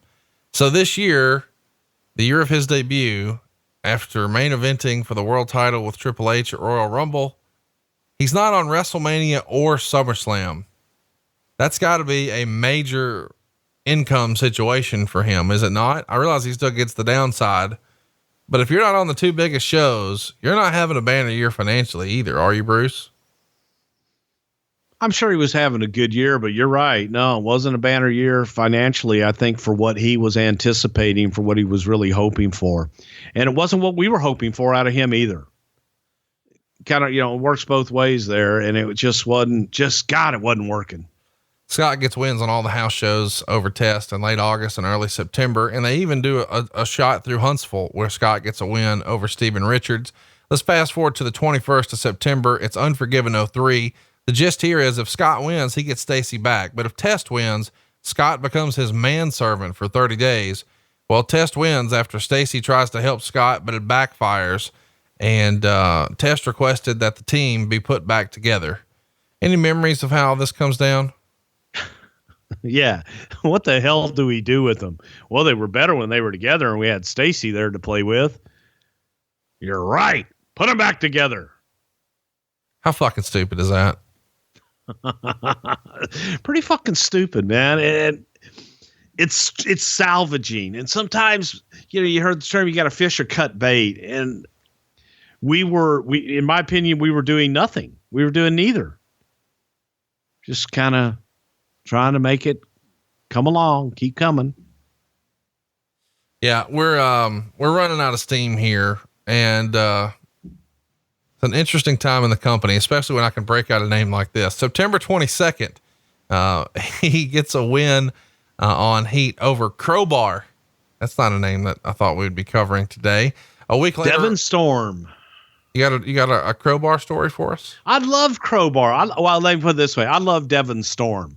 And I like how he reinvented himself. He was an excellent worker. If he had 3 more inches on him, he would have been a top guy. It's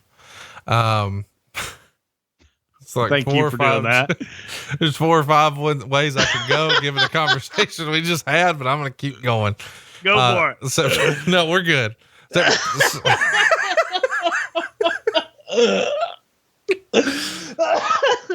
Stop. out. Go. Keep going. September 29th on Raw, the Dudley Boys beat Scott and Test to retain.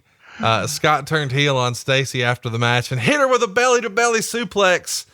You couldn't do that on TV today. And this is shouldn't have done it on TV then. Yeah.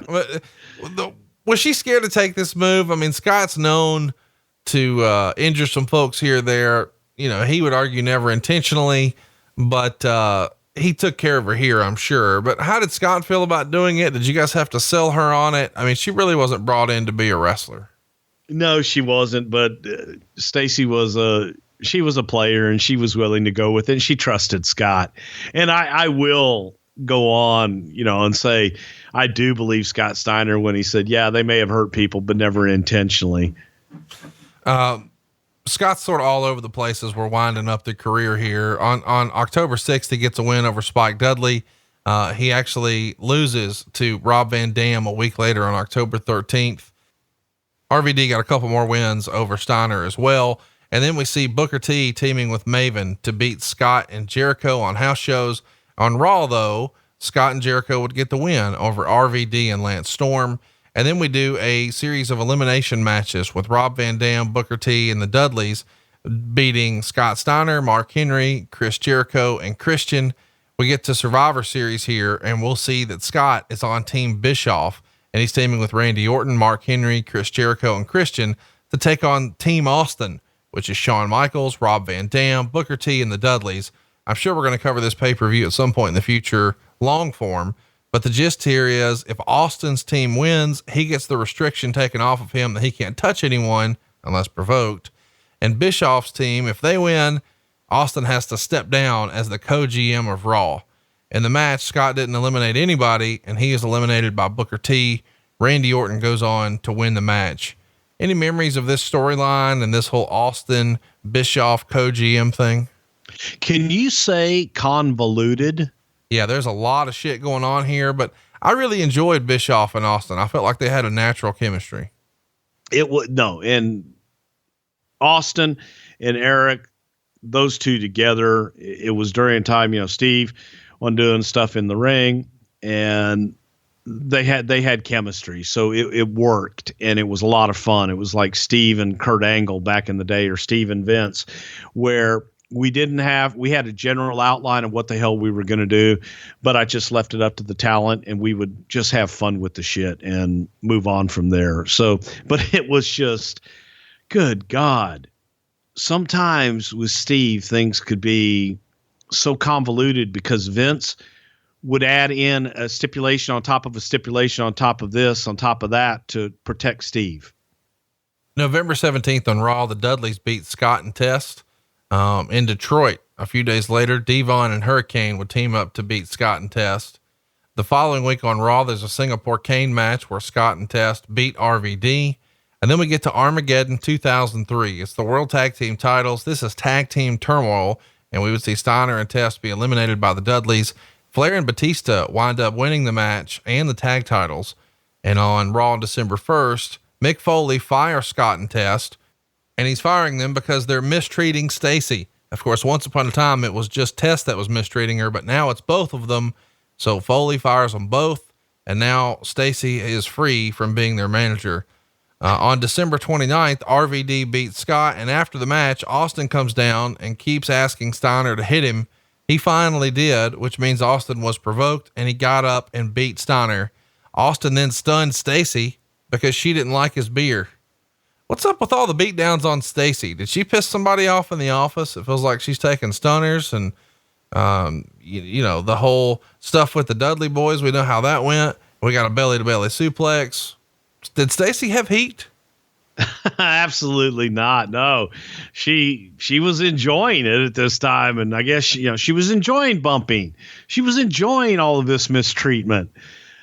Oh, wow. As you read this, as you're reading this, I'm like just going, oh my God, how the hell did we get away with the things that we got away with? It wouldn't fly today at all. And it shouldn't have flown back then. It just is what it is. There's been lots of rumor and innuendo about Stacy that she sort of made her way up the ladder. Well, Can you confirm or deny any of those allegations? What do you mean? Allegations of what? That she dated Test? That she slept her way to the top. Lots of guys in WCW felt like she was trying to do that, and maybe that continued in the WWE. And I haven't heard that from one person. I've heard it from multiples, but I've never actually heard it from someone who I felt like didn't have sour grapes. And to the best of my knowledge, you never got them guts. Chat me up. No. Did Stacy sleep her way to the top? I don't think, God, no. Think about, I mean, if you're going to sleep your way to the top, are you going to start with David Flair and Test? Well, I don't know who she was with behind the scenes. I know that Sonny was at the top and she didn't get there fucking Chris Candido. Well, I'm just saying that, no, I never heard, I know Stacy dated Test for a long time. I'm not asking about who she dated. No. Okay. Let's fast forward because there's not a lot left in Scott Steiner's career here with the WWE. He works a couple of matches, that are 6 men. We would see Storm, Spike, and Venus beat Scott, Test, and Christian. On Heat, he got another win over Stevie Richards. In Des Moines, the Dudley Boys beat Scott, Test, and Christian. They do a tables match in Madison, where of course the Dudley Boys beat Scott and Test. In Milwaukee, Spike and the Hurricane beat Scott and Test. And then on Raw on January 21st, Goldberg beat Scott and Test in a triple threat match. And that leads us to Royal Rumble 2004. It's January 25th in Philadelphia. Scott is in the Rumble match. He comes in at number 8. He doesn't eliminate anyone, and he's thrown out by Booker T. And this is Scott's last match in the WWE. He's sidelined for many months with a leg and or groin injury. What do you remember about this injury and his last match in the company? I believe it was a groin injury, first of all, and he was going to be out for a while. But this is where the catch-22 comes in. What do you have for Scott Steiner? God, I don't know what the hell he can do. Okay, so if you don't know what he can do, how are we supposed to come up with something for him? There was just a lack of confidence on Vince's part. I think there was a lack of confidence in talent relations part as far as him holding up on the road. So what the hell do you do? There are really no more talking roles for him. And that's not what he was brought in to do. So the feeling of him not being able to perform and breaking down, and maybe this was just his last run, the discussion of finally, Fisher cut bait. We had to cut bait and say, okay, Vince, everything that we've pitched, you don't want to do because you don't have confidence in him. If you don't have confidence in him, then cut him loose. Stop telling us to waste our time coming up with stuff. And the decision was finally made. You know what? Let's go ahead and cut him loose and let him do his own thing.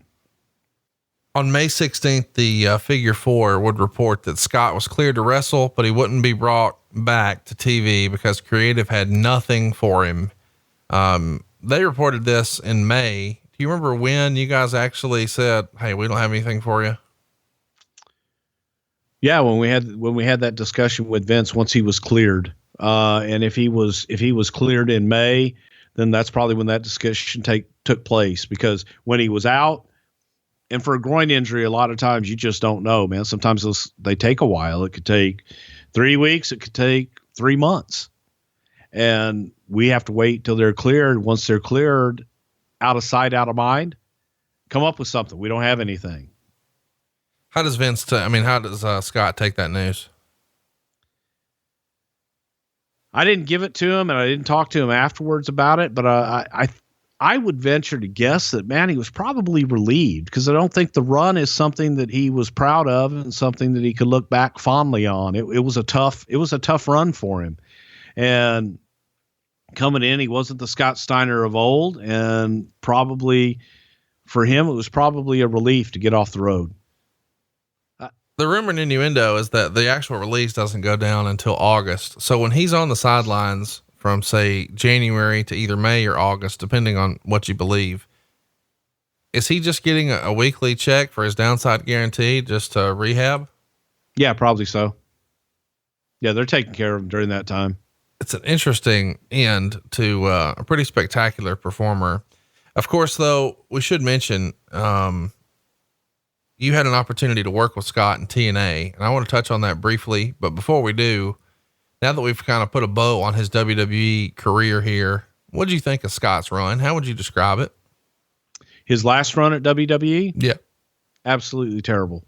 Very disappointing. And it was sad that somebody with all that athletic ability and the talent of a Scott Steiner, that was the way that run could have ended just so much differently for him. And I think if he had, and I don't know, it's necessarily his fault that he wasn't in shape. I just think he had injuries that he didn't realize how much they were going to hamper him in that environment.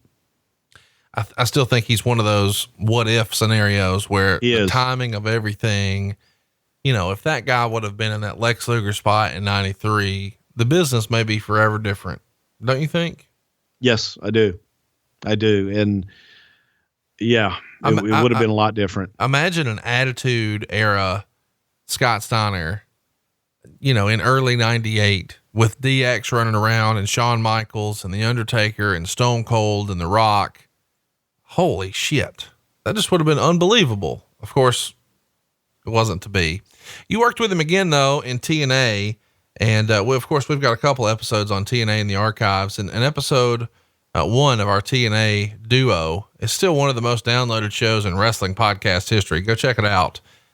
Chat me up about Scott Steiner in TNA. What was your relationship like there? How was he to work with? Give us some good, some bad, some ugly, some rumor, some innuendo. What can you tell us about Scott in TNA? It was short-lived when I had come in, and right about the time Terry Taylor was leaving and I was coming in on talent relations side, Vince Russo had this idea, and they had written all their TV around bringing back the Main Event Mafia.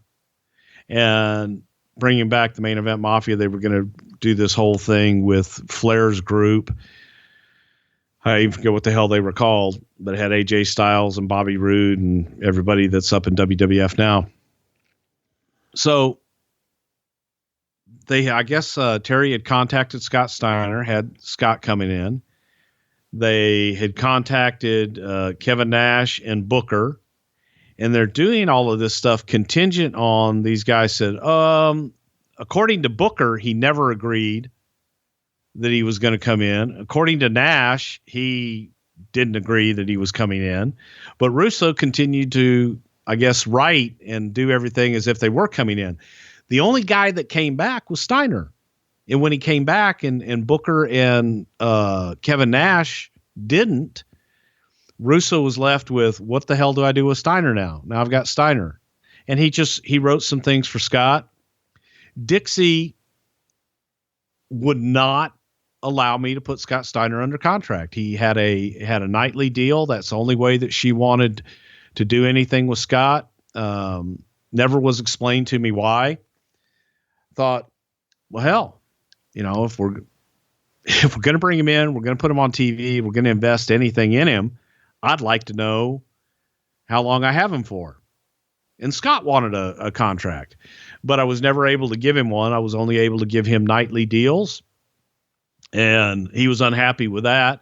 And then at the end of it, when we were getting ready to do something with James Storm, Scott didn't want to do the match with James Storm.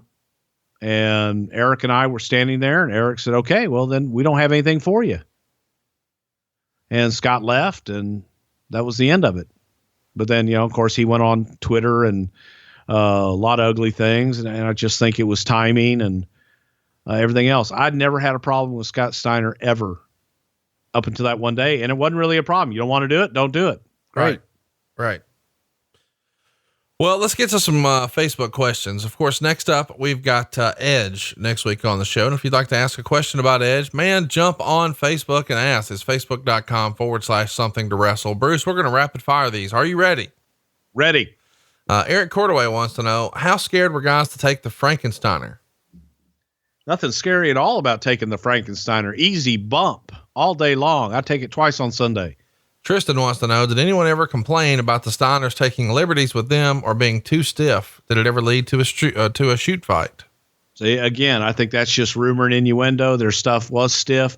Now, I heard they did take liberties from different people in WCW. Never experienced that in WWF, to my knowledge. Evan wants to know, was Rick ever looked at by the WWE for a singles run in the late 80s before Scott came into the picture? Physique wise, he looked like a guy Vince would have liked. No, he was not. John Collins wants to know, Bruce, which iteration of Scott Steiner did you prefer? Man, I love Big Poppa Pump. I love the very initial turn of Big Poppa Pump, but I really loved when Scott Steiner blew up as the Steiner Brothers in WCW. That was the guy I liked. In a legit fight, Ming and Barbarian or the Steiner Brothers? That'd be ugly. I think it'd be a double KO. Road Warriors or Steiners? Steiners. Aaron Massey wants to know, all brothers fight, contrary to Vince's thought. Did they fight at all about matches or anything? No, man. They, again, like I said earlier, Scott didn't want to do a program with Rick because he wanted to protect him. But no, I know what you're saying. Man, they pretty much got along for brothers, better than my brothers and I get along. Corey wants to know, who would Bruce say was stronger, Scott or Luger? Is that a real question? According to Corey Craig, it is. Scott. Doug wants to know, am I the only one who thinks the old WWF tag team belts were the best looking championships they had at the time? You're the only one. Tyson wants to know, was Steiner Austin ever discussed for WrestleMania 19? No, sir, it was not. David Schrader wants to know, were they bullies like wrestlers in shoot interviews say about them? And did they have any heat with the locker room or other talent in the WWE? So I know we've talked about this a lot, but were there any guys like a top guy, like a Steve Austin, who says, I don't want to work with them? No. Okay. And Steve Austin actually, liked Scott and they were friendly. Absolutely not. Rob wants to know, who would you take in a shoot fight? Rick or Scott? I'll take Rick. Joseph wants to know, is it true that Vince banned Scott from using the Steiner screwdriver move during their tag team run? And if so, did Vince flip his wig whenever he would still occasionally use it? Was that the one where he dropped them on their heads? Yes. Yes. Vince did not like that. I encourage everybody, if you're not sure exactly what we're talking about here, throw in your Google machine, Steiner screwdriver. And one of your first returns is probably a Scott Steiner screwdriver compilation. Woo! Dudes getting dropped on their heads left and right there. Andy wants to know, I asked this on the post that they won, so I'll post it here. Are college fight songs public domain, or does Vince have to pay when they're used as entrance music? Most of them are public domain. So they're free. Christopher wants to know, was there ever any talk of them coming in as a heel team with a manager? No, sir. Babyface all the way. Here's a fun question from Andy. Were the Steiner's mom and sister expecting to talk to Todd Pettengill at SummerSlam? This is sort of an interesting question because you may not remember, but at some point when Todd shoves the mic in their face, they start using their real names, and she refers to Rick Steiner as Rob. Yes, they knew that they were going to be talking. But again, that to me, that's the beauty of live television. And that happened to this, like I said, man, to this day, I still refer to Rick Steiner as Rob. Zach wants to know, what did Vince think about the nickname, the Big Booty Daddy and Freakzilla? Big Booty Daddy, Big Booby Baby. I love it. And you can get freaky in the Zilla. You know what? He liked it. He likes that kind of shit, that over the top stuff. Real question. Great question here from Adam.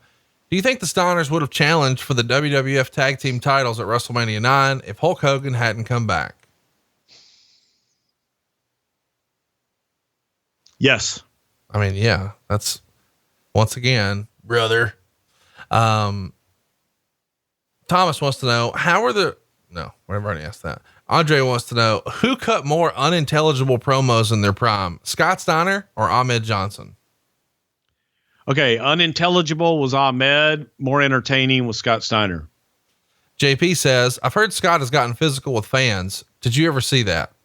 I've seen tapes of it. I just think it's silly to get physical with fans. Well, that's crazy, man. Yeah. I've seen video of it. Carl wants to know, who did the Steiners show more respect to than you expected? And who are they disrespectful with that maybe took you by surprise? See, and again, that's all just a narrative, and to me, rumor and innuendo, because I thought they were always pretty damn respectful guys and very professional. Well, but you do hear stories about there's certain guys who were really fans or appreciative or respectful or whatever of one guy or another. Do you remember the Steiners going out of their way to be like, oh, Mr. Undertaker? That's a bad example, but you know what I mean? Maybe some of the old legends from before. Okay. Yes. I'll give you two. When you say legends, that just piqued it. Alpha, they're very respectful too. Albano, they were not. Okay.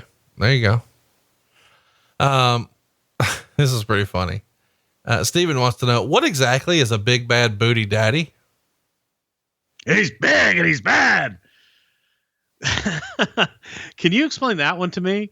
I don't know. I see, because to me, a big bad booty daddy would be somebody with a big ass. Oh no. See, I take it the other way. It's a big badass who likes a lady with a big booty And wants to be her daddy. There you go. Hypothetically, how would JR describe the big booty daddy character? Scott Steiner, the big bad booty daddy. I don't know what if he wants to be, if he just likes the booty or if he just wants to be somebody's daddy. But I'll tell you one thing, folks, he's big and he's bad. Sassafras. Brian wants to know, were the Steiners the most athletic tag team of all time? And are they in your all time top 5? They are in I'm going to put them up there in the top 5. Yeah. They are without a doubt one of the most physical fucking tag teams I've ever seen. Luke wants to know, did Bruce ever see shades of Big Poppa Pump in the early Scott Steiner days? No, I didn't. That's why I was so shocked. It was such a great, just a whole 180 for him. It was excellent. The rumor and innuendo, according to Tom, is that you guys had an issue finding enhancement talent who could take the Steiners offense safely, to the point where Mike Enos would sometimes work under a hood just so he could do the Frankensteiner. Any truth to that? No, but I know we used to have Mike Enos work under a hood to take, to do things and go out and work twice. Yeah. 'Cause he was a good worker. Corey wants to know, why did the WWF use the Steiner theme for Alex Porto 2 years later? Probably no one remembered it. I don't remember that. Andrew wants to know, is Scott Steiner legit crazy or is it all the work? I think Scott's a little legit crazy, but I think deep down he's a decent person. Marcus wants to know, in their prime, who was a better worker, Rick or Scott? They were both so great in their own way. I think the bigger star power was Scott. Dick wants to know, how absolutely badass would it have been to have a prime Steiner Brothers in the current era? Right now? Yeah. But if you had the Steiners from the early 90s, right now in WWE, they could main event a WrestleMania with that kind of shit. So there you go. There is your Steiner Brothers episode. We've talked about his run and how you classified it overall, and you sort of alluded to it a minute ago. Scott Steiner, Rick Steiner, the Steiner Brothers, top 5 all time for you? Yes. Do you think the WWF missed more on them as a tag team than anybody else? Like, you think about the Legion of Doom and their run and Demolition but you had the Steiner Brothers seemingly in their prime, and it wasn't as big of a splash as maybe it could have been. Are they the biggest miss at tag team for the company? I don't know if they're a big miss. I think it was that all, like you say, comes back to timing. It was the era that they were there. And I think they got everything. I think we got everything that we could out of them at the time, but I think that there was a shitload more that we could have gotten out of them had it been a different time and a little bit longer run. What do you think their legacy will be? Do you think they wind up in the Hall of Fame? I would hope so.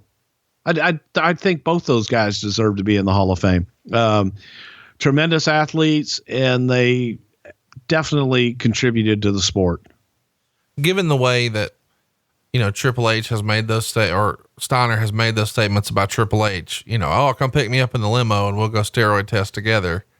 And then he's really come out really hard against Hulk Hogan to the point that maybe there was an incident in New Orleans at the airport with Steiner and Hogan's wife, and maybe his picture was up in the back and he was not allowed or welcome at that Hall of Fame event. And then of course he had the outbursts on social media with TNA and everybody suing everybody. Do you see a scenario where Scott Steiner is welcomed back into the WWE for a Hall of Fame and given a live mic, or is some of that just him working? Well, let's look at history. Ultimate Warrior. If you go back and look at Ultimate Warrior's YouTube videos and everything else, worse than Scott Steiner. Bill Watts. If you go back and you still read Bill Watts' webpage to this day, I don't know how, that could be. Ultimate Warrior. I said Ultimate Warrior. Road Dogg, who did all these shoot videos and different things and interviews talking about things. I think time heals all wounds. Right. And I think that business and people get over all that personal, petty animosity bullshit. And I believe that most people are good deep down. And if you look at if you're only looking at it as their contribution to the business and that's how you're going to judge it, then yes, they deserve to be in. And I think that there's going to be a time where people can get over all of that. Did anybody think that Eric Bischoff would be in the WWE? There's so many on down the line as you go through that list of people in the Hall of Fame. Damn. Yeah, I think it'll happen. So there you go, boys and girls. There's your Steiner Brothers episode. Go like us on Facebook if you haven't already. Ask a question about Edge and vote in our poll. It's one of our best polls in a long time, at least in my worldview. You've got China, you've got Goldust, the British Bulldog is there, and of course the Big Boss Man. And we're going to cover whichever one you like. And that episode is coming to you on the 22nd of December. Go vote right now. The poll is live. Facebook.com/something to wrestle. Ask a question about Edge. Check out the Morning Deuce with Bruce, and be sure to support our great sponsors. Go to proflowers.com and give something awesome just in time for Christmas. Use our promo code WWE to save 20% off. And don't forget $8.com. If you want an affordable fine gift and you need it just in time for Christmas, you can make that happen at $8.com. How much are the items over there at $8.com, Bruce? Only $8, and they're all only $8. And of course, don't forget to see Bruce and I next Sunday, the 17th, just before Clash of the Champions in Boston at the House of Blues. We would love to see you there. Boxofgimmicks.com is where you can pick up your tickets. That's boxofgimmicks.com. He is at Bruce Prichard. I am at Hey, it's Conrad, and we are out of time. We'll see you next week right here on Something to Wrestle With.